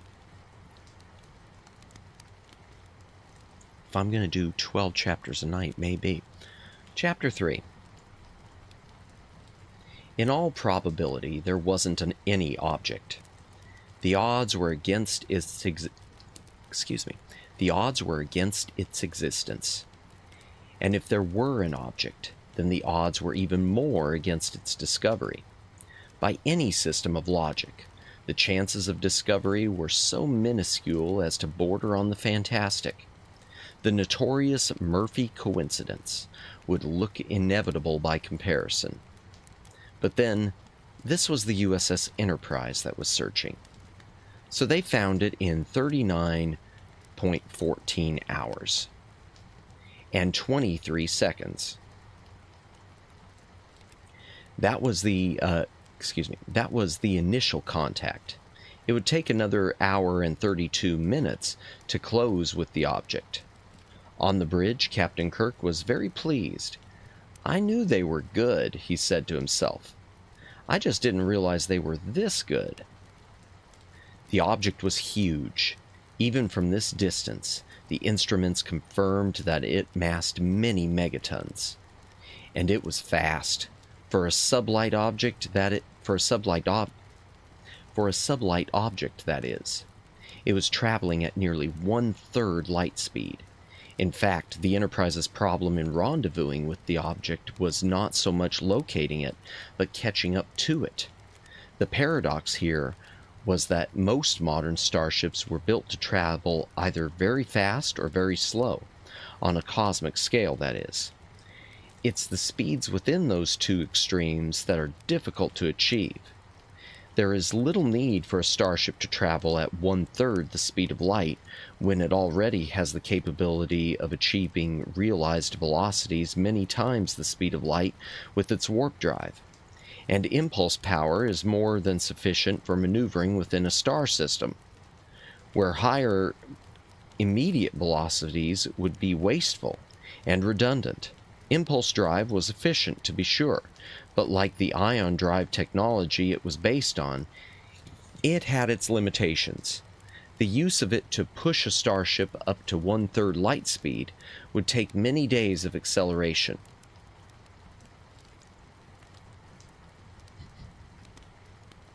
I agree, Omegs. The alternative was to break down from warp speed, which was actually a much steeper gradient, but at least in this case, the Enterprise would be on the downhill side of the equation. It could be done by neutralizing the starship's warp fields with a carefully calculated discrepancy. The energy of that discrepancy, instead of being funneled back into the matter-antimatter units, would impart itself instead directly to the mass of the Enterprise and her occupants. If they had figured correctly, the energy would manifest itself as velocity, and they would have the 1/3 light speed velocity they needed to match trajectories with the object. If they had erred, the energy would manifest itself instead as heat, and the starship and her crew would be incinerated into raw plasma before their nerve endings would have time to register the fact. The technique was tricky. But then, this was the Enterprise. Kirk wasn't worried. At the helm, Sulu had already begun scanning ahead with the visual sensors.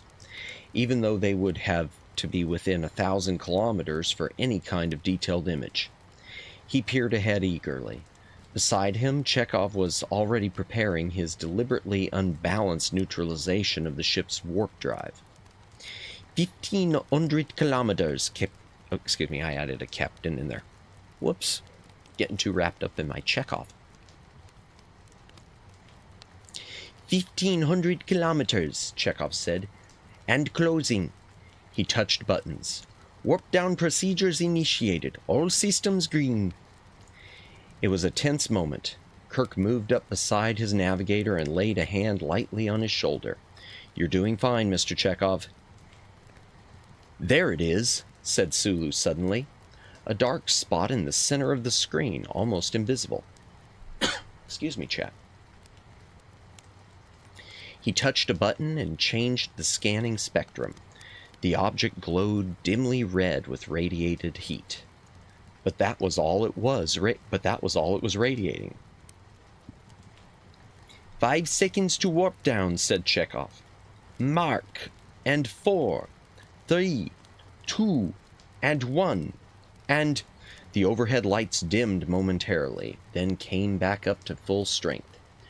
Readout screens flickered to indicate the sudden change in ship's velocity. And we're still here. Oh, excuse me, it was Kirk. My mistake. I misread that. Pro reading streamer. And we're still here, Kirk said quietly. Chekhov looked up at him. Was there ever any doubt? I remember one time at Gagarin Station, we had a simulation where... Later, Mr. Chekhov. Kirk pointed to a monitor. You still have some fine-tuning to do. Use the impulse drive to make course corrections. Approach to 100 kilometers and hold position. Lieutenant Uhura, initiate contact procedures. Kirk glanced up at Spock's overhead screens. The information there was neutral. The object gave no indication of awareness of the Enterprise at all. No radar, no subspace detectors, no scanners of any kind. At least none that registered on any energy spectra the Enterprise was equipped to detect. Even so... Come to full alert, Kirk ordered. All positions stand by. In one sense, at least the order was redundant. The entire ship's crew was already alert. There were 430 individuals in this ship, all possessed with an intense curiosity, a need to know. The view on the forward screen was being piped throughout the Enterprise. As they came in closer, Sulu touched the buttons thoughtfully. As he brought the image on the screen up to full magnification, there was an audible gasp of surprise among the crew members on the bridge. Even Spock appeared startled. Startled for a Vulcan, that is. It was dark, and it was huge. It blotted out the stars behind. And it was an artifact, a creation. Someone had built it. But there were no lights on the object, no beacons to illuminate its many faceted surfaces, no glittering windows or transparent domes. All was still and empty, almost bleak against the background of velvet and jewels. Here, this far from anything, lost in the deep between the stars, there was barely enough light to glint off an occasional metallic surface. There was no sense of scale, but even so, the sheer bulk of it was ominous and overpowering. It was an undeniable presence. It was a city in space, huge and shrouded, a black island, a majestic wheel of silence and mystery, turning slowly in the night. For a long moment, the silence of the dark was echoed on the bridge of the Enterprise. The men and women of the starship stood quietly, held by their own awe, caught in a rapture of contemplation. The experience was a familiar one to some of them. It was repeated every time they came into the presence of another facet of the universe's will toward life. An artifact, a ship, an alien being, even a message. It was the implication of the evidence that would make them stop and wonder at the marvelous variety, the infinite diversity of the cosmos. There was a saying, Solomon Short, the Terran philosopher, was reputed to have said it. There are no atheists on starships. But because he had lived and died before there were any starships, it was not until a century afterward that humanity began to understand just what he really meant. And by then, the truth of it was so obvious to all who had traveled through interstellar space that the statement was a cliché, except at moments like now, of course. Representatives of humanity stood once again on the threshold of discovery, and the truth of the cliché, the gut-wrenching reason why it was so, reasserting itself as a wave of joyous emotion, a bursting of feelings that surged up in the hearts and souls of all who stood before a screen and gazed in quiet amazement, smiling, grinning, even laughing and applauding. Except Spock, of course. He prided himself on having the good taste not to display his internal processes. Most emotions tended to be so visceral anyway. He would have made an expression of distaste, except that too would have been a show of emotion. He raised one eyebrow thoughtfully, noted that the object was remarkable in its own way, and turned back to his hooded viewer. To Spock, the joy was not in the wonder of the discovery, but in the knowledge to be gained from it. It was not the mystery that excited him, but the solution.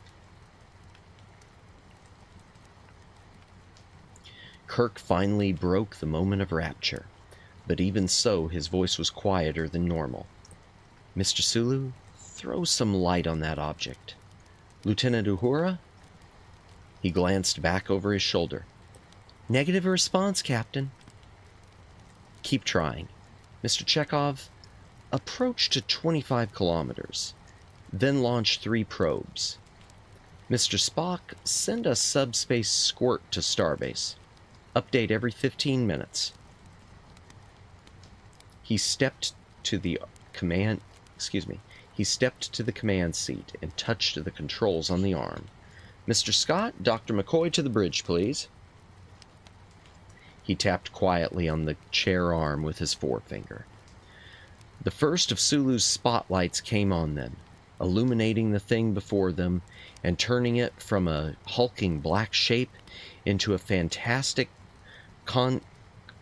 concatenation of wheels within wheels, a spindle of ice and metal with graceful towers for spokes, a circular suspension bridge wrapped around a cylinder studded with industries. The eye could not resolve the wealth of detail, the turning shapes. New spotlights came on, sending new patterns of shadow across the artifact. And the remote probes added their spotlights too, slanting their rays sideways across the many surfaces. And in this bath of light, the object was transformed into a ghostly vision. It came ablaze with reflected light. Metal and glass and mylar, plastic and ceramic surfaces glittered as brightly as the day they were first fabricated. The wheel was a city. The city was an island. The island was a civilization, rotating majestically in the dark valleys of the night. Spires and towers and minarets, bridges and turrets and platforms, and all was done in shades of pearlescent luminosity. Pastel and glimmering colors, rose and coral and turquoise, a gray that was pink, veined with white and yellow. Shadows of purple swept across plains of pale sherbet. Diamond facets caught the light and arced it back. Deep blue metal gleamed. The object filled the screen and kept expanding as they approached. Its details swept around and around, rushing past the eyes of the Enterprise as if on some mad caucus race of their own. Too quick to be perceived clearly, they blurred into the illusions of towns and villages, it seemed, airfields and highways, refineries, harbors. The eyes played tricks on the mind. Or was it the other way around? The surface shapes of this thing, were too confusing. The mind translated them into familiar concepts for lack of reference.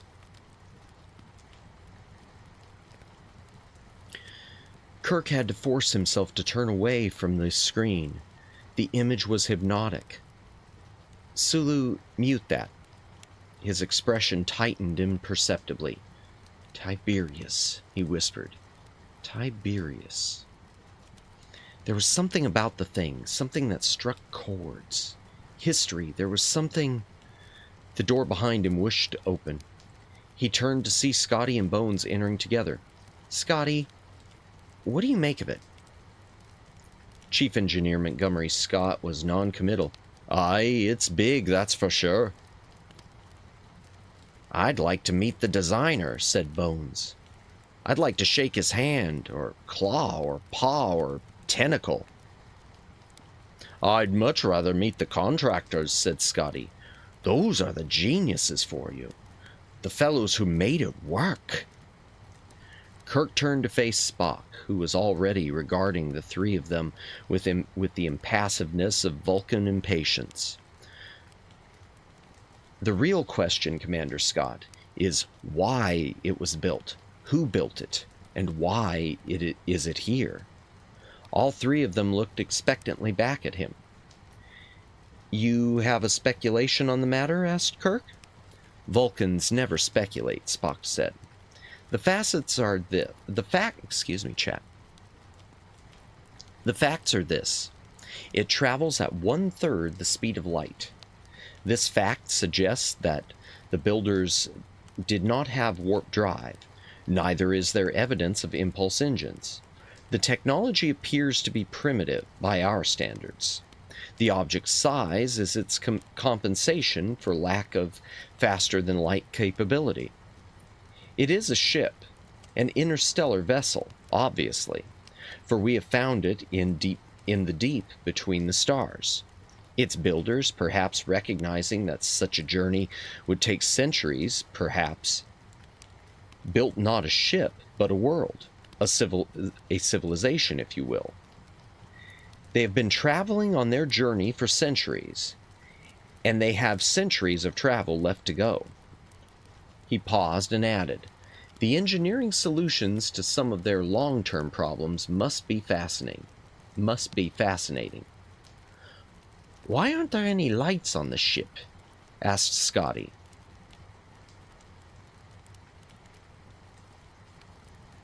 Who would see them, Commander? They are light years away from the nearest life. But what about communications? Uhura broke in. I've been hailing them since we first came in range, and there's no response of any kind. Perhaps they do not expect anyone to be calling them out here. They obviously don't have subspace capability. What about tight-beamed Oh, sorry. My apologies, chat. I was trying to figure out who was speaking so that I could try to get my voice right. I'm going to guess this is Uhura again. What about tight-beam laser to their base? Centauri Colony and Earth used tight-beam laser relays for almost a century before subspace was developed. Despite the 4 1/3 year time delay, it was still better than no communication at all. Perhaps, suggested Spock, they left no one behind to talk to. Or perhaps, interrupted Kirk, that ship is a derelict. Maybe its builders are long since dead. That possibility occurred to me too, Captain. But it is the more hostile possibilities that are the immediate concern. The object radiates heat. That is evidence that life-sustaining conditions may still exist inside it. And that implies that something inside is maintaining those conditions, something intelligent. It could be the ship's computer, noted Scotty. Kirk asked, Mr. Spock, what are its interior readings? Confused, Captain. The outer skin is fairly well shielded. He looked embarrassed and turned back to his hooded viewer. Spock did not like having his limitations demonstrated. Kirk turned to Scotty. Can you transport a crew inside? Scotty shook his head. I would not want to try it. If the outside is shielded enough to confuse sensor readings, I doubt I could get an accurate fix on a target site. And the fact that the beastie is rotating makes it almost impossible to ensure field stability during reconstruction. You might slide into a wall before you'd finish arriving, sir. Kirk sighed. I was afraid of that.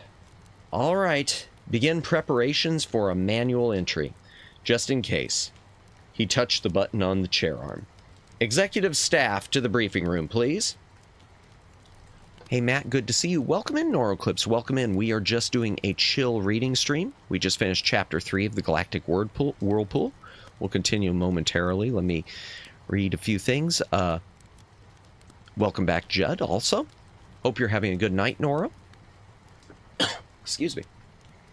Hydration break, chat. I am going to open a new seltzer. ASMR. There you go. If you've got a drink, take a drink. Hydrate or dihydrate. Oh, yay, book reading. Now I can fall asleep to this. Exactly. Feel free to fall asleep. Appreciate the lurk. Anyone who is lurking, thank you for lurking. VOD watchers, thank you for VOD watching. Active watchers, thank you for actively watching.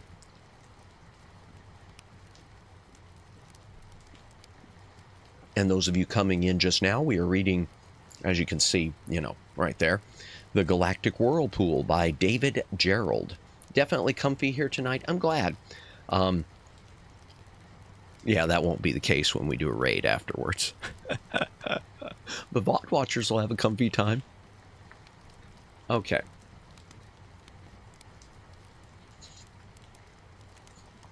O'clock, we'll probably go about to 11, I'm thinking. We'll see. Chapter 4. The briefing... Metallica or Black Sabbath raid, oh dear. Honestly, hopefully we can find something a little bit chill. Hopefully someone's just doing a chatting stream or an art stream or something. I do want to do a raid from this, though. Regardless. Well, maybe. Maybe we will. I will decide at the time. The briefing room of a starship has been popularly characterized as an austere chamber, an empty space between bulkhead and corridor, populated only by table and chairs. The image is correct, but misleading. Excuse me. I do need to cough. Let me mute this for a moment.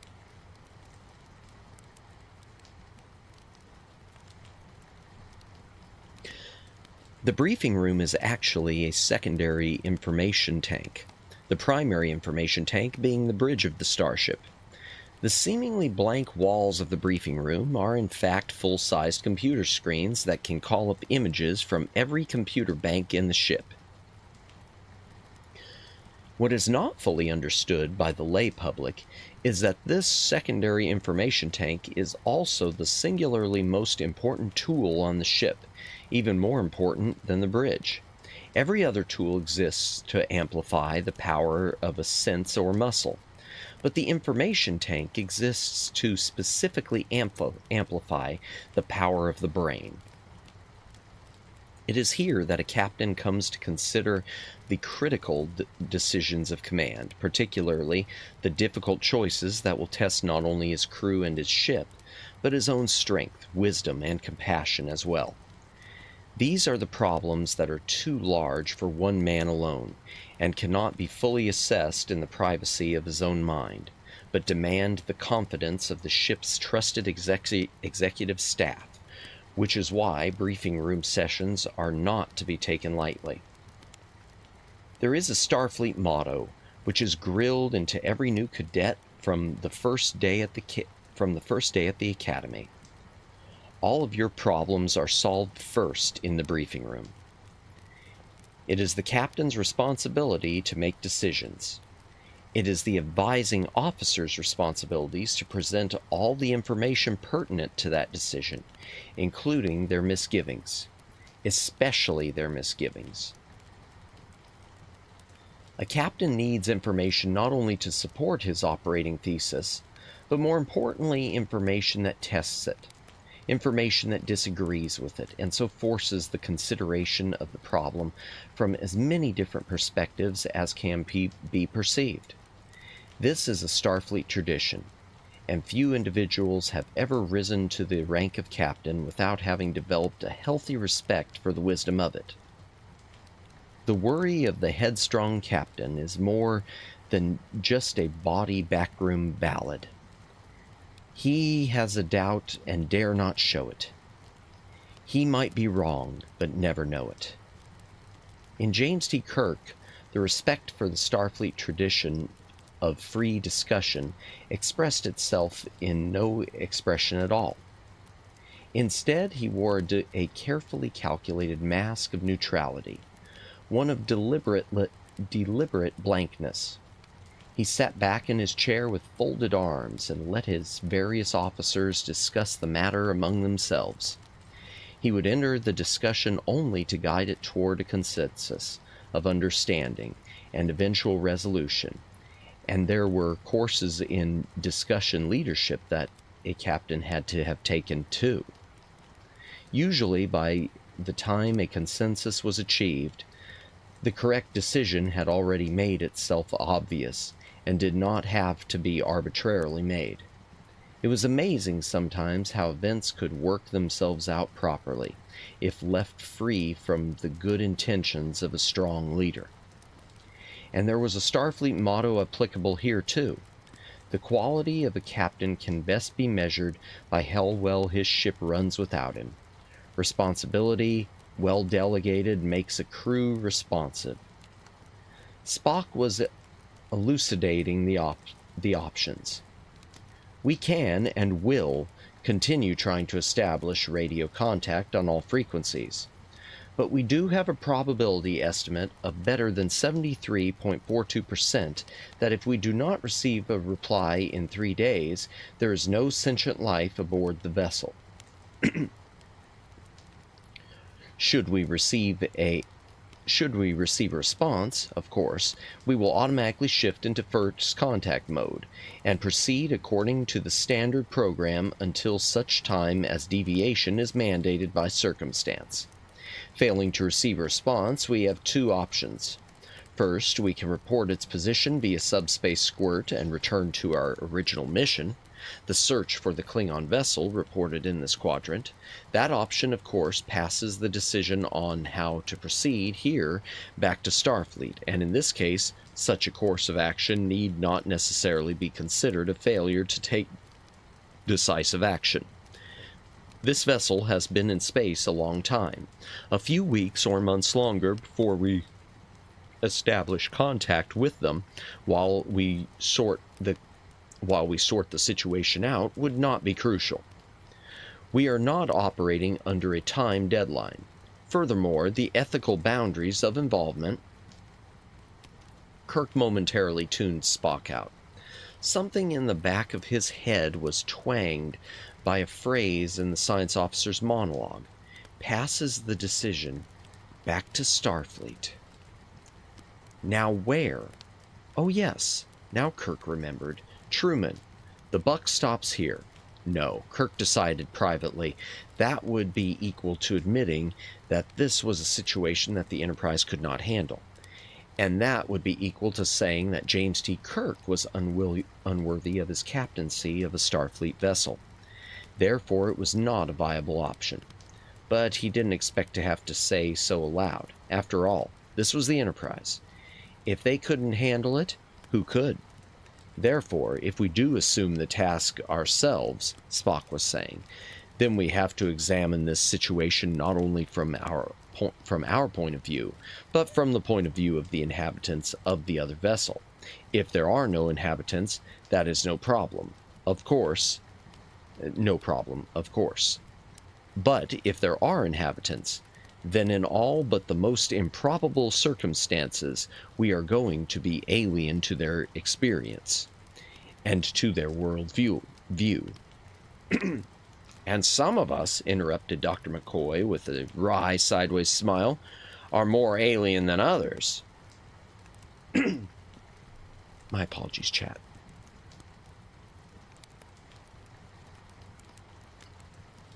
Throat is going a bit.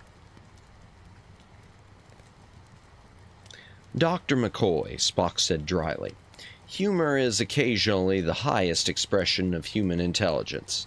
More often, it is the last refuge of the incompetent. He raised his eyebrow at him. McCoy raised his own eyebrow right back. Spock, visibly annoyed, for a Vulcan that is, said, "It would be appreciated by all if you would keep your responses pertinent to the problem." Kirk smiled inwardly. "Go on, Spock," he prompted. Discussion was sometimes a misnomer here. Arguments in the briefing room could also be vicious, tedious, and emotional. Spock and McCoy, for example, rarely missed opportunities to snipe at each other's philosophical positions, that being the only way they could express their affection for each other. That we are alien to their experience, continued Spock, would seem obvious by the fact that their vessel is not capable of faster-than-light travel. A civilization aware of FTL drives would not invest so much energy into building a multi-generation ship.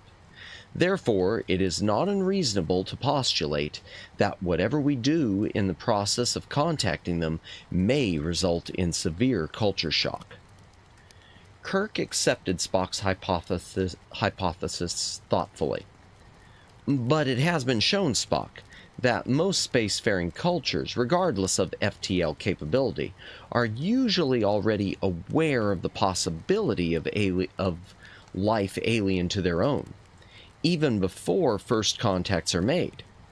You can't travel to other worlds without first wondering what you're going to find there. And that awareness should significantly lessen the culture shock of first contact. Spock nodded in agreement. But the possibility remains. What we have here is a civilization isolated as no other civilization has ever been isolated. Furthermore, it is a civilization that has had time enough. It is a civilization that has had time enough to become set in its structures, a kind of cultural petrification, if you will.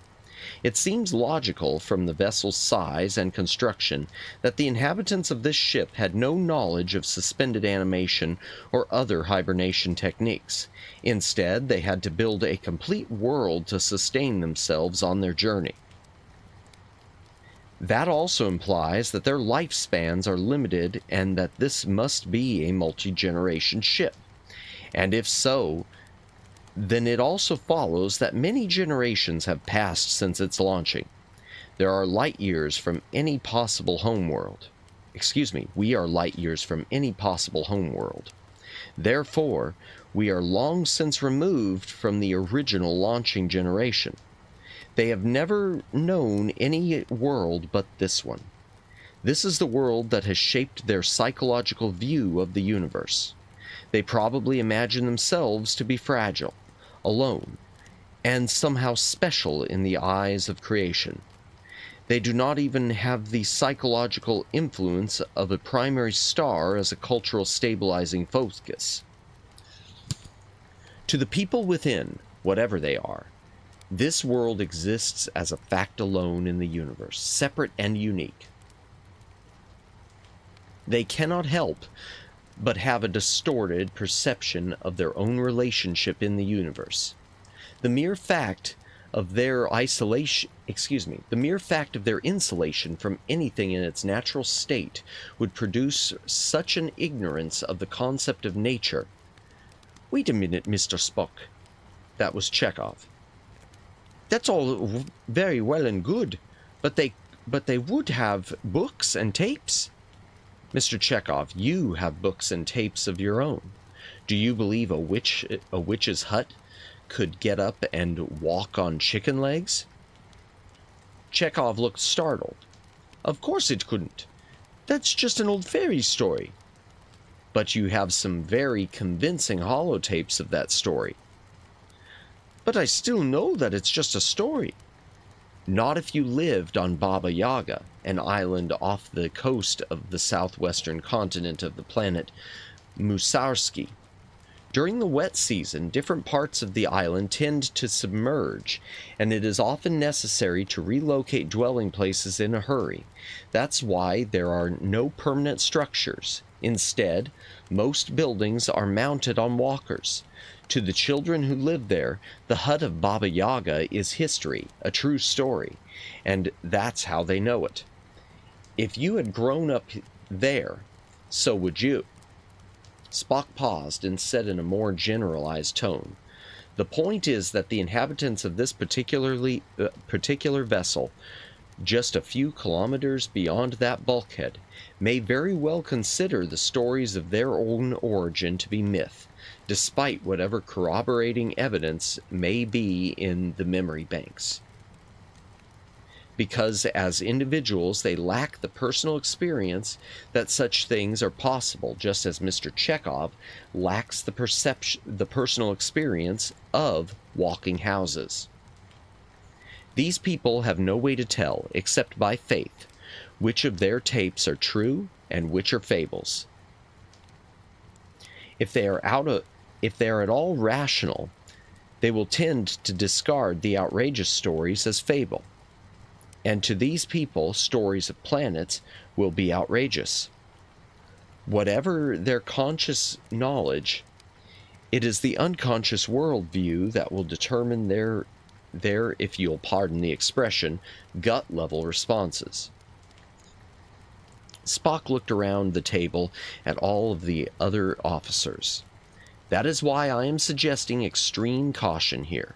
The kind of environment that they have built for themselves will generate severe psychological accommodations, and we are going to be testing most of those accommodations." "Accommodations?" asked Kirk. "For instance, while they would certainly be aware of the requirements of their artificial ecology and the technology necessary to maintain it, that might be the outside limit of their view of all ecological science. The rest, of course, would be only theory, simulations in a computer. They would have little real knowledge of a state of existence not rigidly controlled and maintained. The concepts of wilderness and freedom might be meaningless to them. In such a world, dogma would be absolute, because it would have to be. In such a world, there would be no change, because change might be dangerous to the society's continued stability. Certainly, they would have outlets such as changing styles, and sports contests, and various sorts of competitions, but these would all be sublimations. The intensity of the culture's interest in any given outlet is a good example of how strong and necessary a sublimation it is. The essential fact of such a culture would be its resistance to major challenges aimed at its basic operating thesis, in this case, their uniqueness. We represent more than just an alien species. To this culture, we represent an alien way of thinking. We might be so totally beyond their experience that they would not be able to perceive us in rational terms." There was silence while the various officers around the table considered this concept and tried to deal with its implications. "So, what you are suggesting," asked Kirk, "is that our present might be startling enough to drive these people mad?" Spock looked impassive. Madness is not the term I would have chosen, as it carries strongly negative connotations. But the thought is correct. Irrational behavior is a more applicable description, and a very likely result. If I may quote one of your Terran philosophers, sometimes the only rational response to an irrational situation is irrational behavior. We will be shattering their conception of the nature of the universe and their feeling of their own uniqueness. Certainly, the fact that there has been no response to our attempts at hailing them speaks loudly as to the degree of their isolation. They obviously aren't listening for others because they don't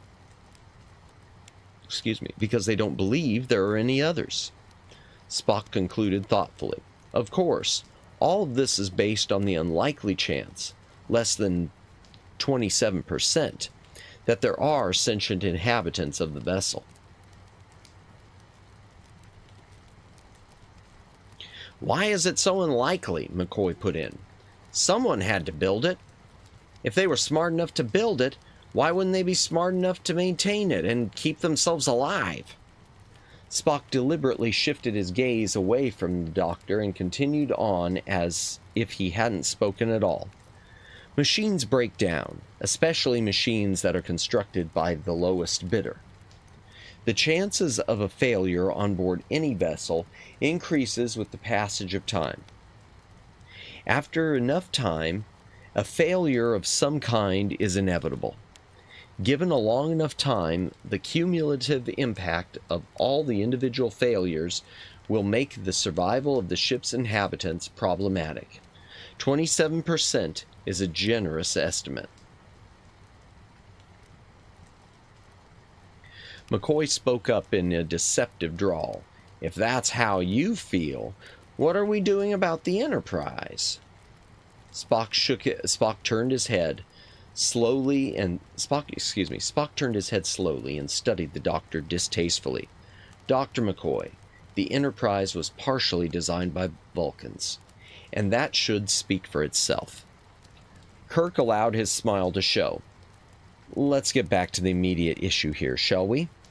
We have a vessel. They don't respond to our attempts to communicate. We can't beam in, so either we find a door or we break in. If we break in, there's every likelihood that the inhabitants, if any, will view such action as hostile. An invasion, perhaps. We must be prepared for the possibility of military response. Scotty? Kirk turned to his chief engineer. What kind of weaponry would they be most likely to have? Aye, Captain. It'd be a primitive sort. Faster than light's the key to a lot of advancing technology. Not having it, they'd not have phasers, nor any antimatter weapons, and probably not even magnetic disruptors. There aren't any telltales on that vessel's hull. They could have paralyzers, but that would be a threat to us only if we're based on the same DNA vibratory frequencies they are. They do have the capability of explosive projectile weapons, but I would not want such weapons aboard my Enterprise. I'd wager they'll be using electrical charged weapons instead. Stun guns or balefires, most likely. But dart projectors are possible, too. They might also have various gas and chemical devices, but those are likely instantaneous and possibly dangerous to the vessel's life support and ecology systems. The same with biologicals. So I'd say that specific vector weapons are unlikely here too. Unless they have people that have prior experience with humans, and if that's the case, then there's no telling what they'd throw against us. Kirk accepted the report. One fact was becoming clear. He looked around the table at their serious faces. My apologies, chat. I do need to take a hydration break. If you've got a drink, take a drink. Hydrate or dihydrate.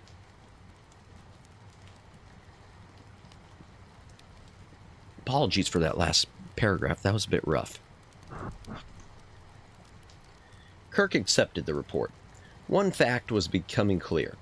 He looked around the table at their serious faces.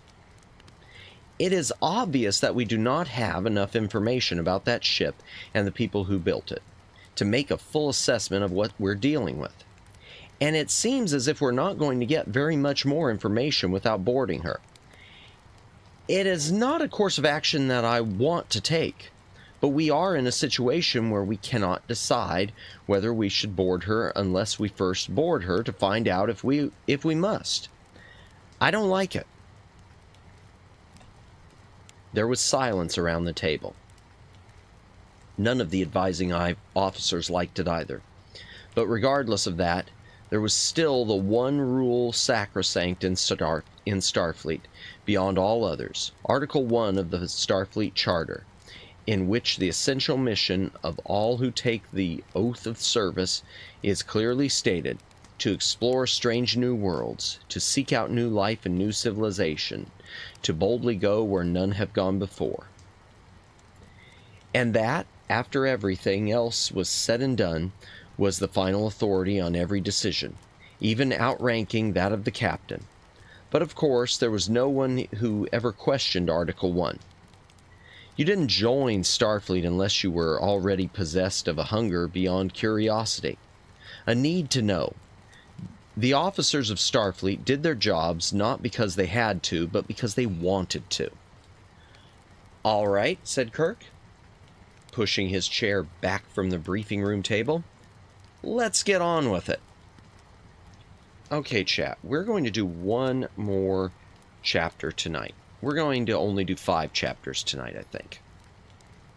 In part just because my own throat is going, and I do feel like my reading is getting rougher. I kind of botched that one paragraph back there. My apologies.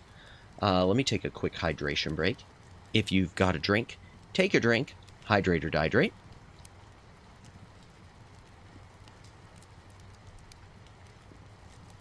And since I will be taking Monday off, except for the thing I'll be doing with Hiraki's channel, hopefully I finally let it rest a little bit better. Chapter 5. Maybe I'll do 6 chapters. Well, let me start with 5 and we'll decide from there. I never can decide, can I? Chapter 5. On the forward screen of the bridge, Mr. Scott had synthesized an image of the giant vessel, which wheeled almost as majestically as the vessel itself, just a few kilometers away. "What we have," Scotty was explaining, "basically is a cylinder, 10 kilometers in diameter, almost 25 kilometers in length. There are 3 fusion plants at each end. One of them may still be working. The thermal radiation indicates a low level of operation. Either that or it's been shut down only recently. But I believe it's working because there's an ingenious heat exchanging system still at work. They're using water to circulate the residual heat throughout the skin of the ship." Scotty's voice was tinged with admiration for the centuries-dead designers. On the screen, the synthesized image glowed red to indicate the location of the working fusion reactor and the lines of the ship's circulatory system, which extended to the midpoint of the cylinder. "But only 1/2 of the vessel is heated that way, as you can see," Scotty said. "The other half, where none of the plants are at all are working, is cold. Whatever heat there may be in the after part of that ship is whatever seeps through from the forward section, the heated part." Kirk nodded thoughtfully. Spock took a step forward and said, "Obviously, this is not the method of operation the vessel's designers had in mind." "I know," said Scotty. "The vessel is propelled by a set of ion drivers. You see those 24 columns that run the length of the cylinder? Those are the magnetic tubes. They can be used in either direction, depending on the timing programs. Very clever, too. The vessel has the equivalent of 24 primary thrusters at each end. They can accelerate and decelerate on a trajectory without having to flip over at midpoint. Again, Scotty grinned with admiration.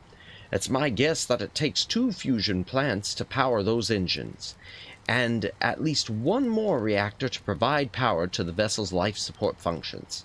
That's the reactor that's working now. The propulsion plants are down, of course, have probably been down for some time because the whole system is cold. I mean cold, Captain. There's almost no detectable residual heat. They've obviously been adrift for a long time. Based on the most likely rate of heat radiation, those engines have been off for over a century. Over a century?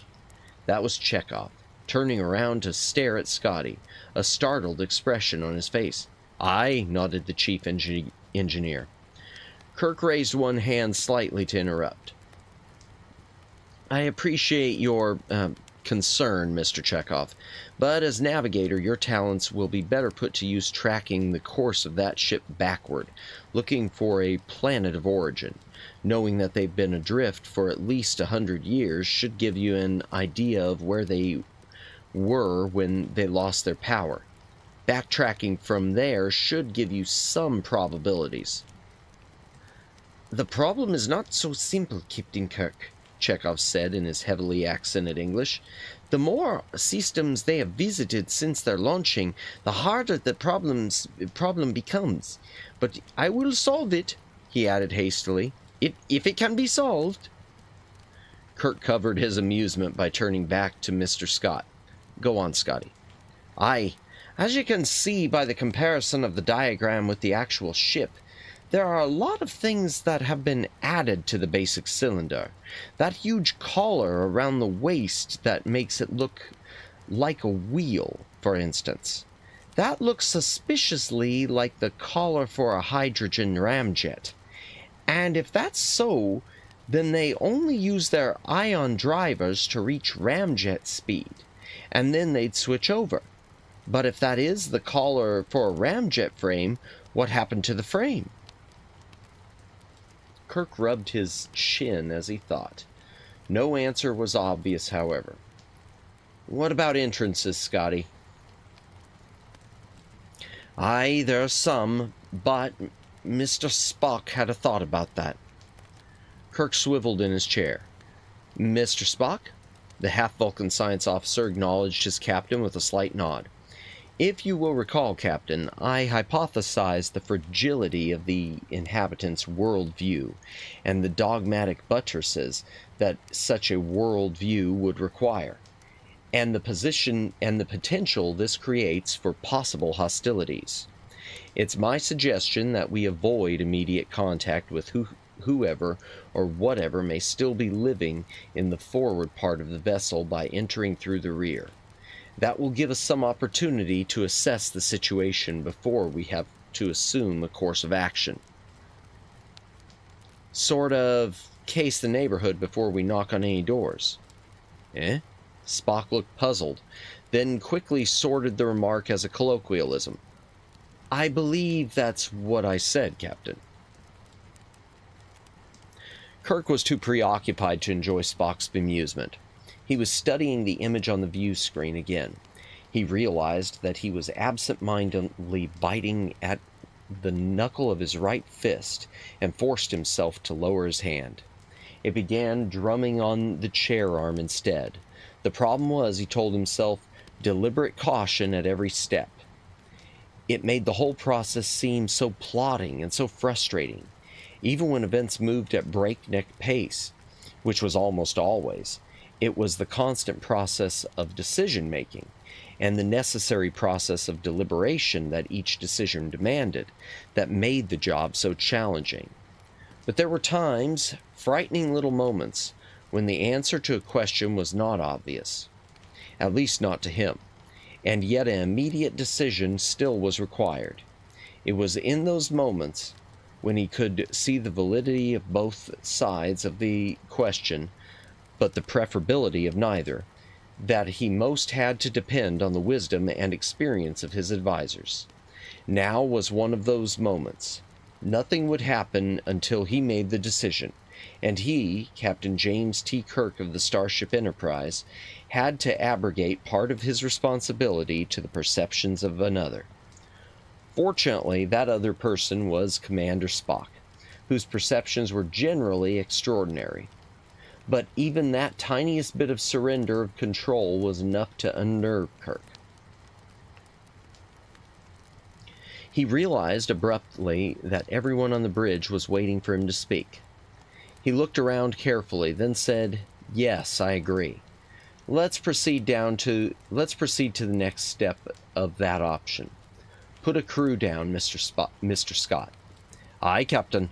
We'll be putting them on the tail, and I'll be sending the first two over by shuttlecraft to anchor a TCB unit to the site. I'll not be having transporter problems if I put down a coordinating platform." "Right." Kirk touched the arm of his seat. "Ensign Susan Kelly, report to Shuttlecraft Bay." He thought a moment, then added, "Navigation trainee Monte Incomo to the Shuttlecraft Bay." Scotty nodded and stepped back up to his own station on the bridge to order the shuttlecraft made ready. Also a transport coordinating platform. Let me take another quick hydration break. Sorry, chat. If you've got a drink, take a drink. Hydrate or dihydrate.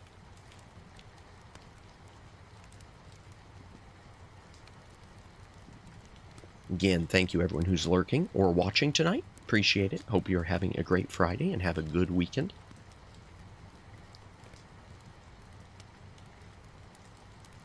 The shuttlecraft approached the giant vessel slowly. One more example of Kirk's deliberate caution. Ensign Kelly was piloting. Trainee Nkomo was assisting. Kirk was still on the bridge of the Enterprise, watching from his command and control seat. The rendezvous was a simple task. Kirk had assigned his two junior officers to see how well they could handle the responsibility. He nodded with approval as Ensign Kelly brought the shuttlecraft into position directly behind the giant vessel, on the same axis of rotation, and imparted a spin to it that exactly matched the bigger ship's rotation. The great wheel belted cylinder and the tiny shuttlecraft spun together as if they were on a giant spindle, but they were not connected, and there was nothing at all between them. Indeed, it was some of the purest nothing available in this or any other universe. "Aye," said Scotty. "She's got an eye, that one." He turned back to his console. "Release the probe." A small hatch opened in the nose of the shuttlecraft.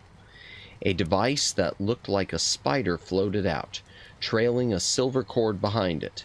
It moved steadily forward toward the tail of the giant vessel, straight for the center of its rotation, the South Pole axis. The probe approached, seemed to hesitate for a moment, then anchored itself.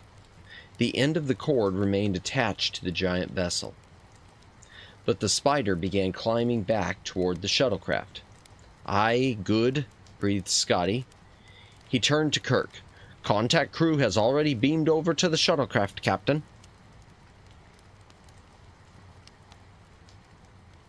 Kirk nodded in acknowledgement. "You may proceed, Scotty." A few moments later, the spider began to travel down the cord again toward the alien ship. This time, there were two spacesuited figures and a TCP unit anchored to it. Crew member second class Micah O'Mara and crew member first class Usef Stokely. The TCP unit was called George.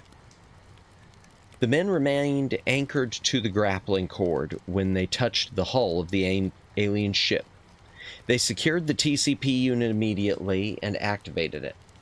On the bridge, Scotty noted a bank of green ready lights on his console and turned to Kirk. "We've got the transporter now, Captain." "Good. Have the rest of the exploration team suit up and stand ready." He touched the communications button on the chair arm. Stokely, Mr. Stokely, Mr. O'Mara, good job.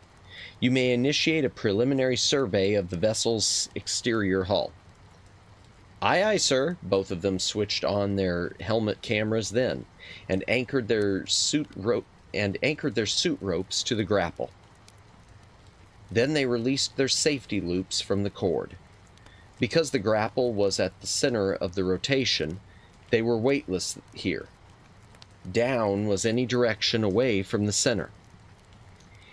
And the farther one traveled, the more down it became.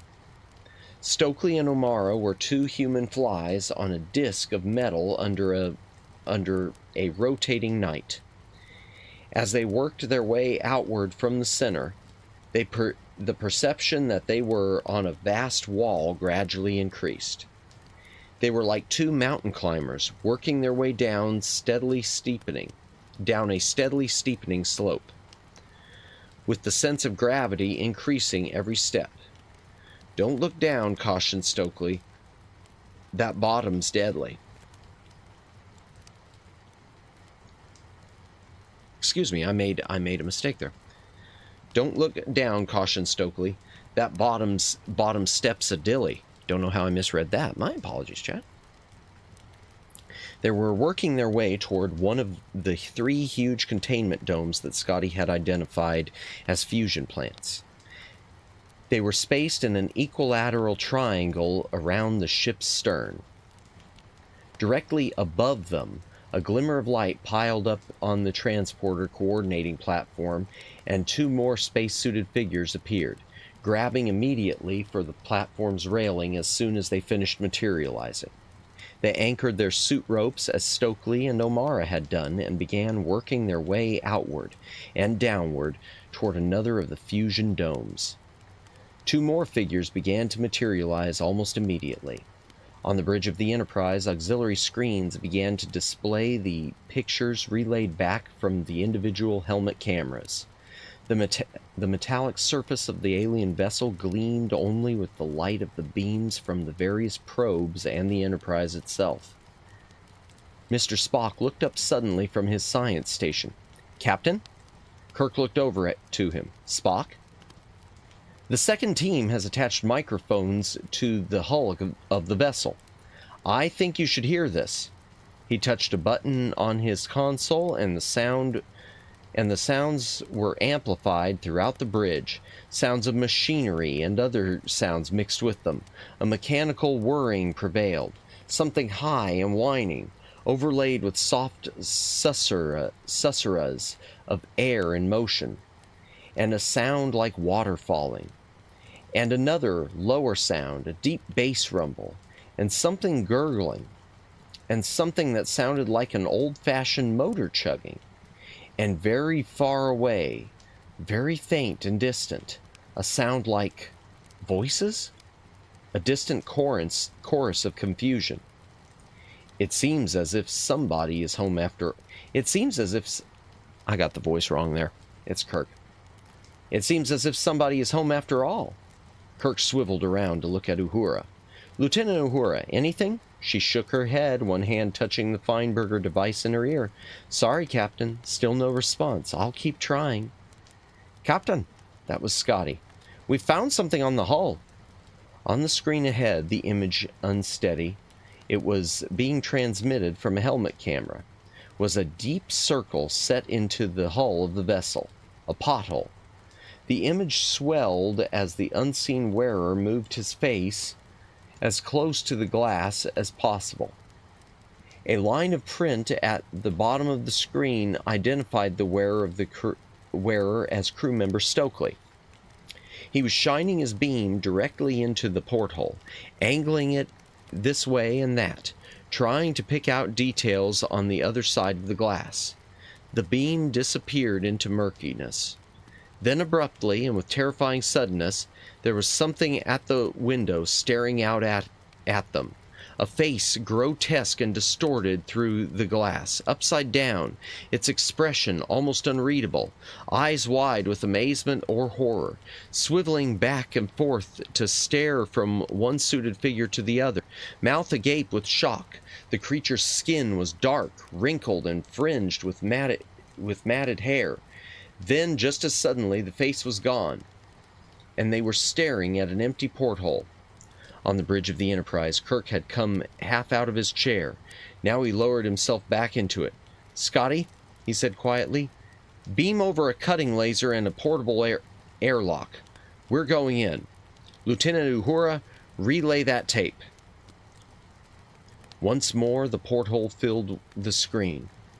Once more, the terrifying face appeared in it. "There, freeze it," ordered Kirk. "Now rotate the image till that face is right side up." On the huge forward screen, the enigmatic face was frozen in an attitude of startled shock, but the expression was mirrored by those of the men and women on the bridge of the Enterprise. The inhabitants of that strange alien vessel were human, undeniably, incredibly human. Let me see how long the next chapter is, chat. We're going to do another chapter. We're going to do one more chapter for sure, chat. So there's humans. Uh-oh, did Earth send this out? Hydration break, chat. If you got a drink, take a drink. Hydrate or dihydrate.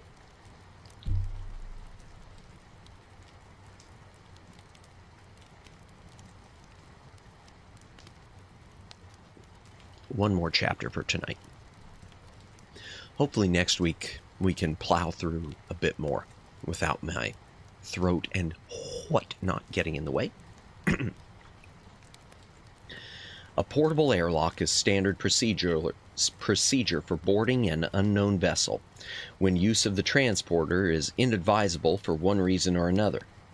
It is considered a breach of space etiquette to board a ship without direct invitation, but in those cases where a Starfleet captain must take that step, it is an even greater breach of etiquette to breach the integrity of the other ship's hull, opening it up to deep space in the process of boarding it. In fact, such action has even been considered an act of hostility by some cultures, and is therefore specifically not recommended. The portable airlock is the most suitable answer for such situations. Captain, I detect the presence of many Jaffa aboard. Not quite sure who that is. Sorry. Excuse me.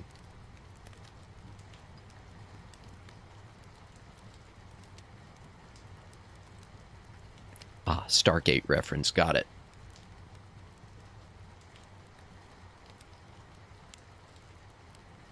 The unit itself is a large inflatable plastic bag, a wide mouth at one end, an airtight door at the other. The mouth of the bubble-to-be is sealed fast to the hull of a ship. When the hull is opened, inside the bag, the ship's interior atmosphere will fill the portable airlock.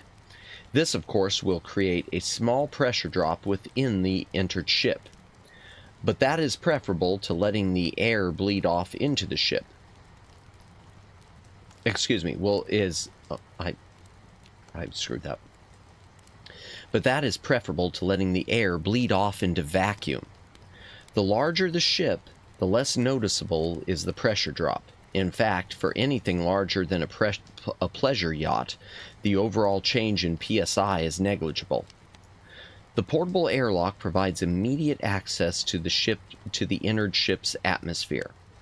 Once the mix of gases, trace elements, and temperature, ionization, humidity, and pressure has been determined and matched, a direct access tube can be connected. In the meantime, the installation of an airtight door in the hole that has just been cut in the hull of the entered vessel. In the meantime, the most... I screwed something up. Chat, clearly, I'm reading like a third grader right now. Let me redo that sentence because I missed a line. The small print. I should have reading glasses, but I'm not a boomer, I swear. In the meantime, the most immediate step after the inflation of the airlock is the installation of an airtight door in the hole that has just been cut in the hull of the entered vessel. one more safety measure mandated by common sense as well as Starfleet's safe contact procedures. Once this is effected, the airlock can begin to function as an airlock, and individuals can enter the bubble through its outer door, and from there enter the ship itself. In this particular contact routine, Starfleet procedures mandated the connection of the access tube before entry was effected. Kirk was almost too impatient to wait for the access tube to be connected from the shuttlecraft to the portable airlock.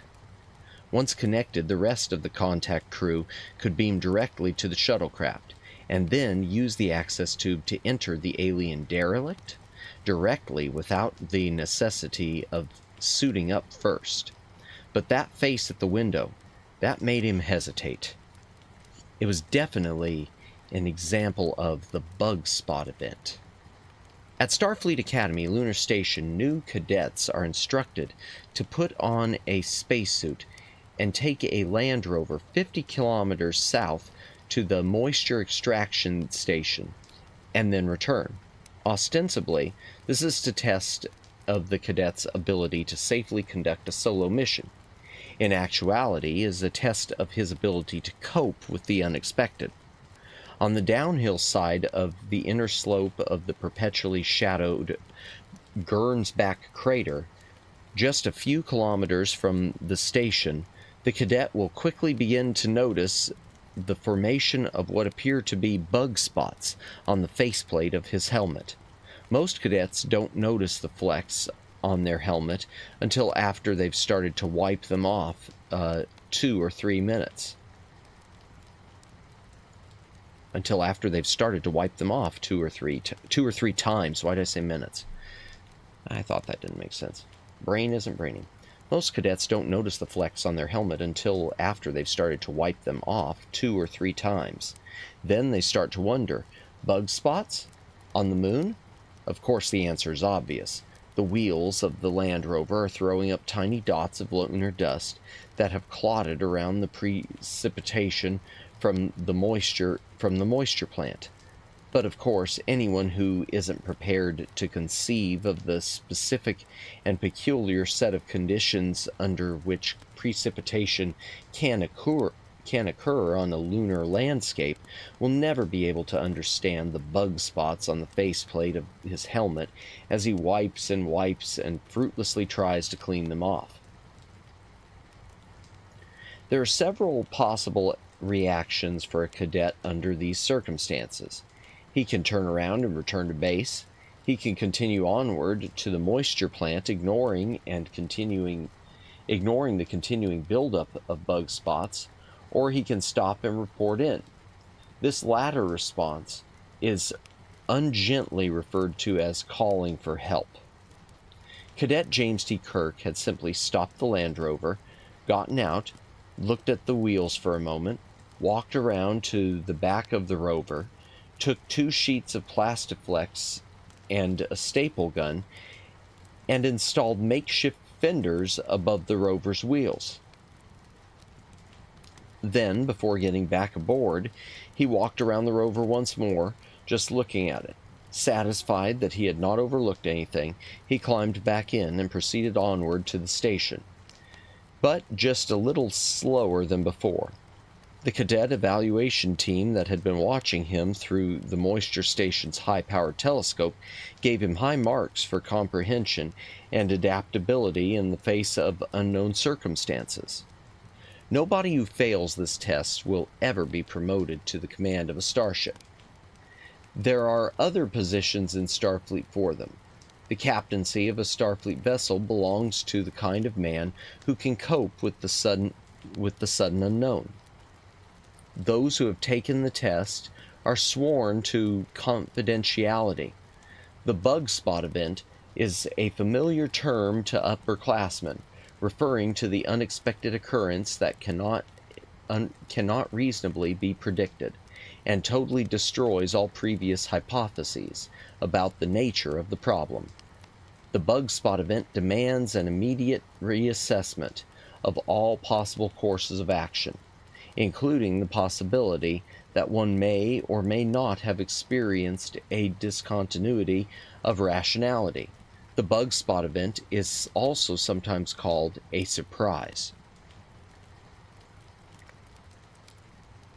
Irrationally, one thought was chasing itself around in Kirk's mind.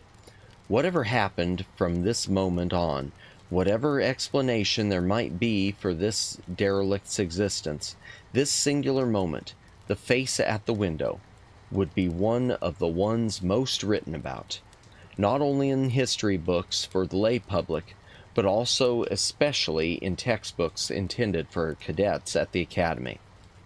How he and the crew of the Enterprise handled themselves in the moments and days to come, and in the decisions they made, would be scrutinized by unnumbered generations of space students. It was an unnerving realization. Nothing makes a decision seem so formidable as history looking over one's shoulder. Logically, he wanted to stop and assess the situation, but logically, he already knew that there was no logical assessment.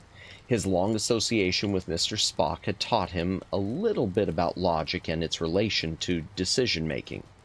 This was one of those decisions where the worst course of action might be to hesitate. Whatever intelligence there was inside that vessel, they dared not give it time to prepare a hostile response. On the other hand, a mad rush to break into the alien ship might equally guarantee hostility from its inhabitants.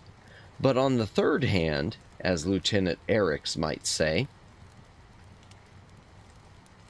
the portable airlock was already in place and inflated, and the access tube was being sealed into place.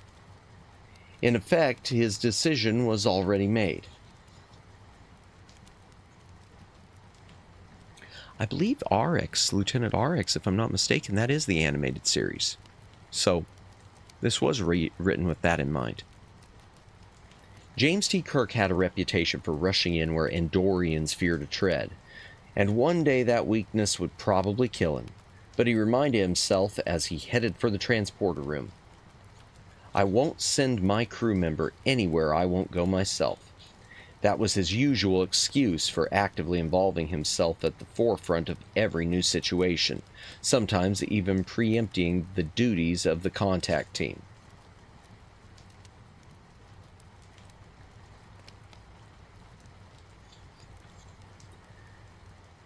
As soon as the portable airlock was operational, a bottled sample of the alien vessel's air was passed back to the shuttlecraft to be beamed to the Enterprise for analysis. By the time the access tube was sealed to the airlock, the correct mix of gases and trace elements would be known. It was the very real possibility of hostilities that mandated the necessity of providing the quick escape of the access tube. In an emergency, of course, an access tube would be connected directly to a disabled vessel's hatch, or if no hatch were available, to a door well marker on the hull where an emergency exit could be reasonably cut. But this was not an emergency, and there were specific procedures for this circumstance, procedures which had been developed to allow a starship captain flexibility of response. The access tube was a clear plastic hose, large enough for the average sentient being to walk through, and ribbed with a fiber spiral to give it strength and to help it hold its shape under varying pressure conditions. It led from the nose of the spinning shuttlecraft to a spot nearly 4.5 kilometers from the axis to rotation. The vessel itself was nearly 10 kilometers in diameter and some 24 kilometers in length. The gingerbread spokes of the wheel around its waist extended 10 kilometers outward from the hull, and if Scotty's surmise were correct, they were only the remains of a larger structure. Interestingly, Spock had computed that the internal simulation of gravity produced by the effect of centrifugal force as experienced by an individual standing on the inner side of the spinning hull would approximate 1.75 g, and Earth normal gravity would be experienced somewhat closer to the center of the vessel's rotation. At the point they had attached the access tube, the perception of gravity was 1.33 g. The access tube was attached to the vessel at a 45-degree angle, so that at the point of insertion, it functioned as a staircase. Kirk was the first one through the access tube, with Spock close behind. They pulled themselves hand over hand along the handrails until the sensation of gravity became strong enough for them to skip down the stairs, taking them 2 or 3 at a time. Finally, the ever-increasing pull forced them to slow down and proceed at a more careful rate. The dangerous thing about falling down an access tube like this one is that as the body falls, the pull on it increases, making it fall faster and faster. People had been killed by a careless step. That's why there were safety webs every 10 meters. At the bottom of the 3-member installation crew, still in the sealed airlock, At the bottom, I added a word there. At the bottom, the 3-member installation crew, still in the sealed airlock, were just performing their final safety checks on the new hatch. Behind them, in the receiving bay of the access tube, Stokely and O'Mara were preparing the contact team's equipment for themselves and for the 2 senior officers who had elected to accompany them. As Kirk and Spock stepped carefully out of the stairwell to the access tube into the receiving bay, they were acclimatizing themselves to the 1/3 higher gravity. Stokely stepped forward to hand each of them a phaser and communicator. He handed Spock a science tricorder, already calibrated. Kirk nodded and turned to the installation crew still working inside the airlock. "How long till we can open it?" he radioed. Through the transparent wall, he could see the cadet with the monitoring tricorder. She shook her head. Kirk didn't recognize the woman. She must have been one of the new trainees. She radioed back. "We're waiting for analysis to match the atmosphere." But even as she spoke, her communicator beeped. It was the analysis lab. "Are you sure that sample came from that vessel?" "I took it myself. Why?" "Because it's air." "Air?" "That's right. Oxygen, nitrogen, and trace elements." The cadet looked confused. Kirk and Spock exchanged a glance. Kirk felt he should have been surprised, but he wasn't. Not after that face at the window.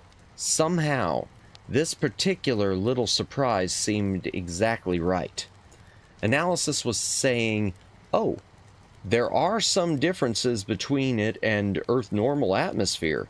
The pressure is a little bit lower, a slightly different mix of trace elements, and so on. But the overall mix is well within the spectrum of acceptability and almost approaches the optimum adjustment curve.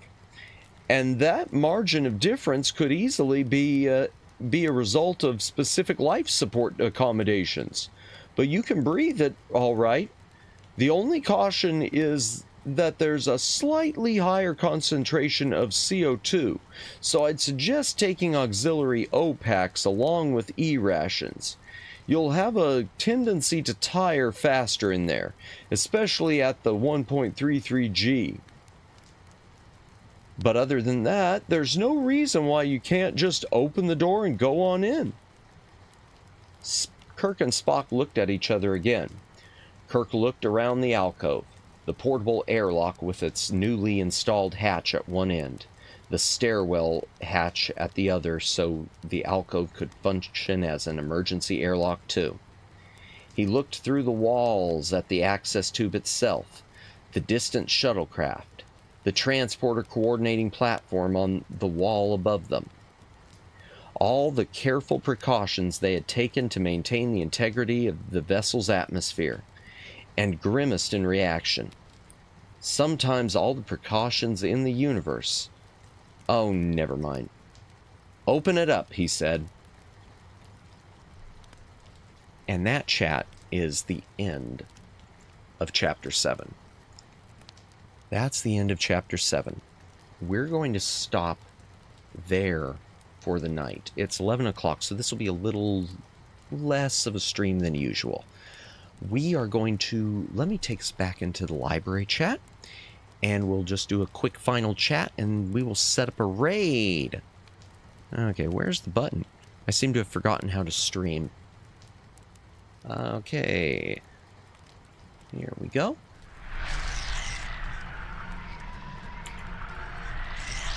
Okay, there we go. Model reset. Okay, so chat, that is the first 7 chapters of the Galactic Whirlpool. We will continue.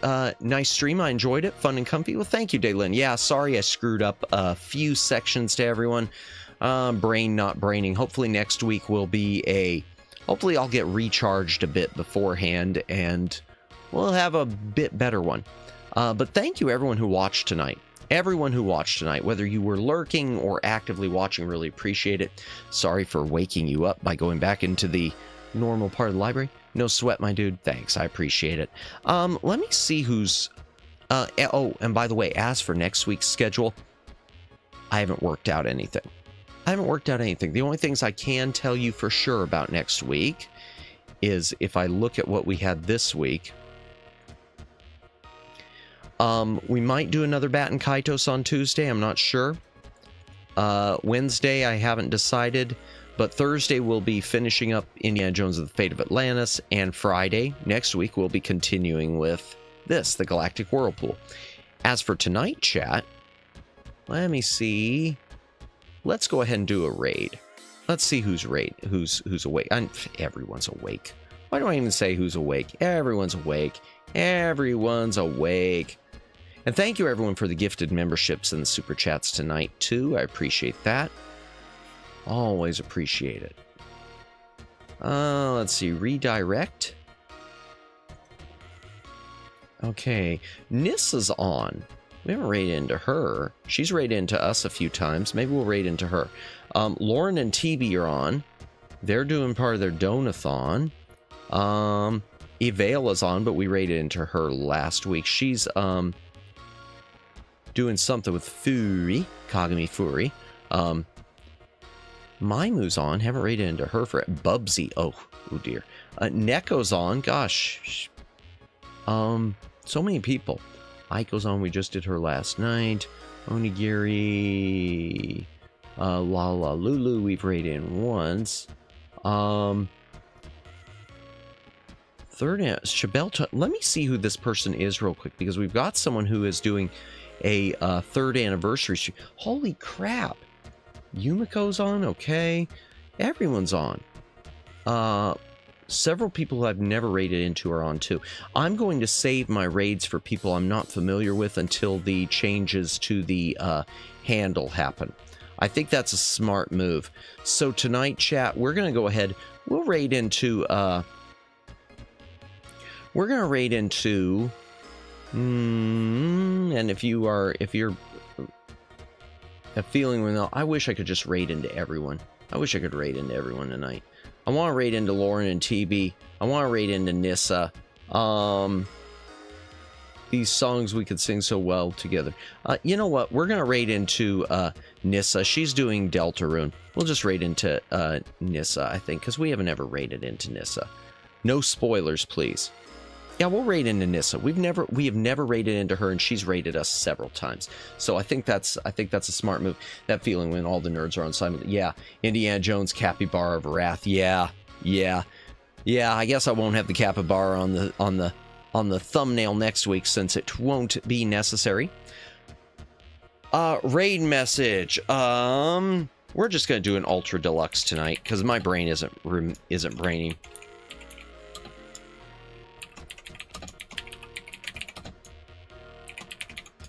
All right. Raid message chat. Ultra Deluxe Back Library Raid. thank you everyone who watched tonight. Or only a faded capybara in the sky above it. You know, that's not a bad idea. If I have time to do something like that, I might do that. I might see if I could do that. Depends on if I can. Yeah, it's going to depend on time. But I might try to do that. That's a good idea, Daylin. Thank you. Okay, chat. Thank you, everyone who is watching tonight, and thank you, everyone who's been in here. My ear trumpet has been struck by lightning. I know Hiraki stopped in. Thank you, Omegs. Thank you, Daylin. Thank you, Jennifer. Thank you, Noro Clips. Thank you, Judd. Thank you, Flash Viewer. Thank you, Flood City. Thank you, Alex G. Raff. Almost to Jennifer again. Thank you, Luciano. Why do I always put emphasis when I say Luciano like that? It's kind of weird. Thank you, the Shy Siren, for stopping by at the beginning. Glad to help. Hey, always appreciate it. Thank you, Jennifer. And I hope everyone has a great week next week. Next week's Veterans Day, too, I believe, in the States. So I'll probably have an extra day at my side gig because they have me working holidays. Usually, I think. I don't know. Guess we'll find out. Anyone who's been lurking, thank you for lurking. If you've been VOD watching, thank you for watching the VOD. Gonna do a raid again into Nissa. Raid messages posted. I am... okay, yeah, it's gonna be loud. I can't help it. I don't have my other music turned on, set up, and it may not work even if I do it. I did have a different music for my reading ending. Should I use it? Yeah, we'll do it. Okay, we're going to use my other reading goodbye. I had a different that I haven't used in forever. I had a different outro goodbye thing, so we'll go ahead and use that tonight. You don't have to go home, chat, but you can't stay here.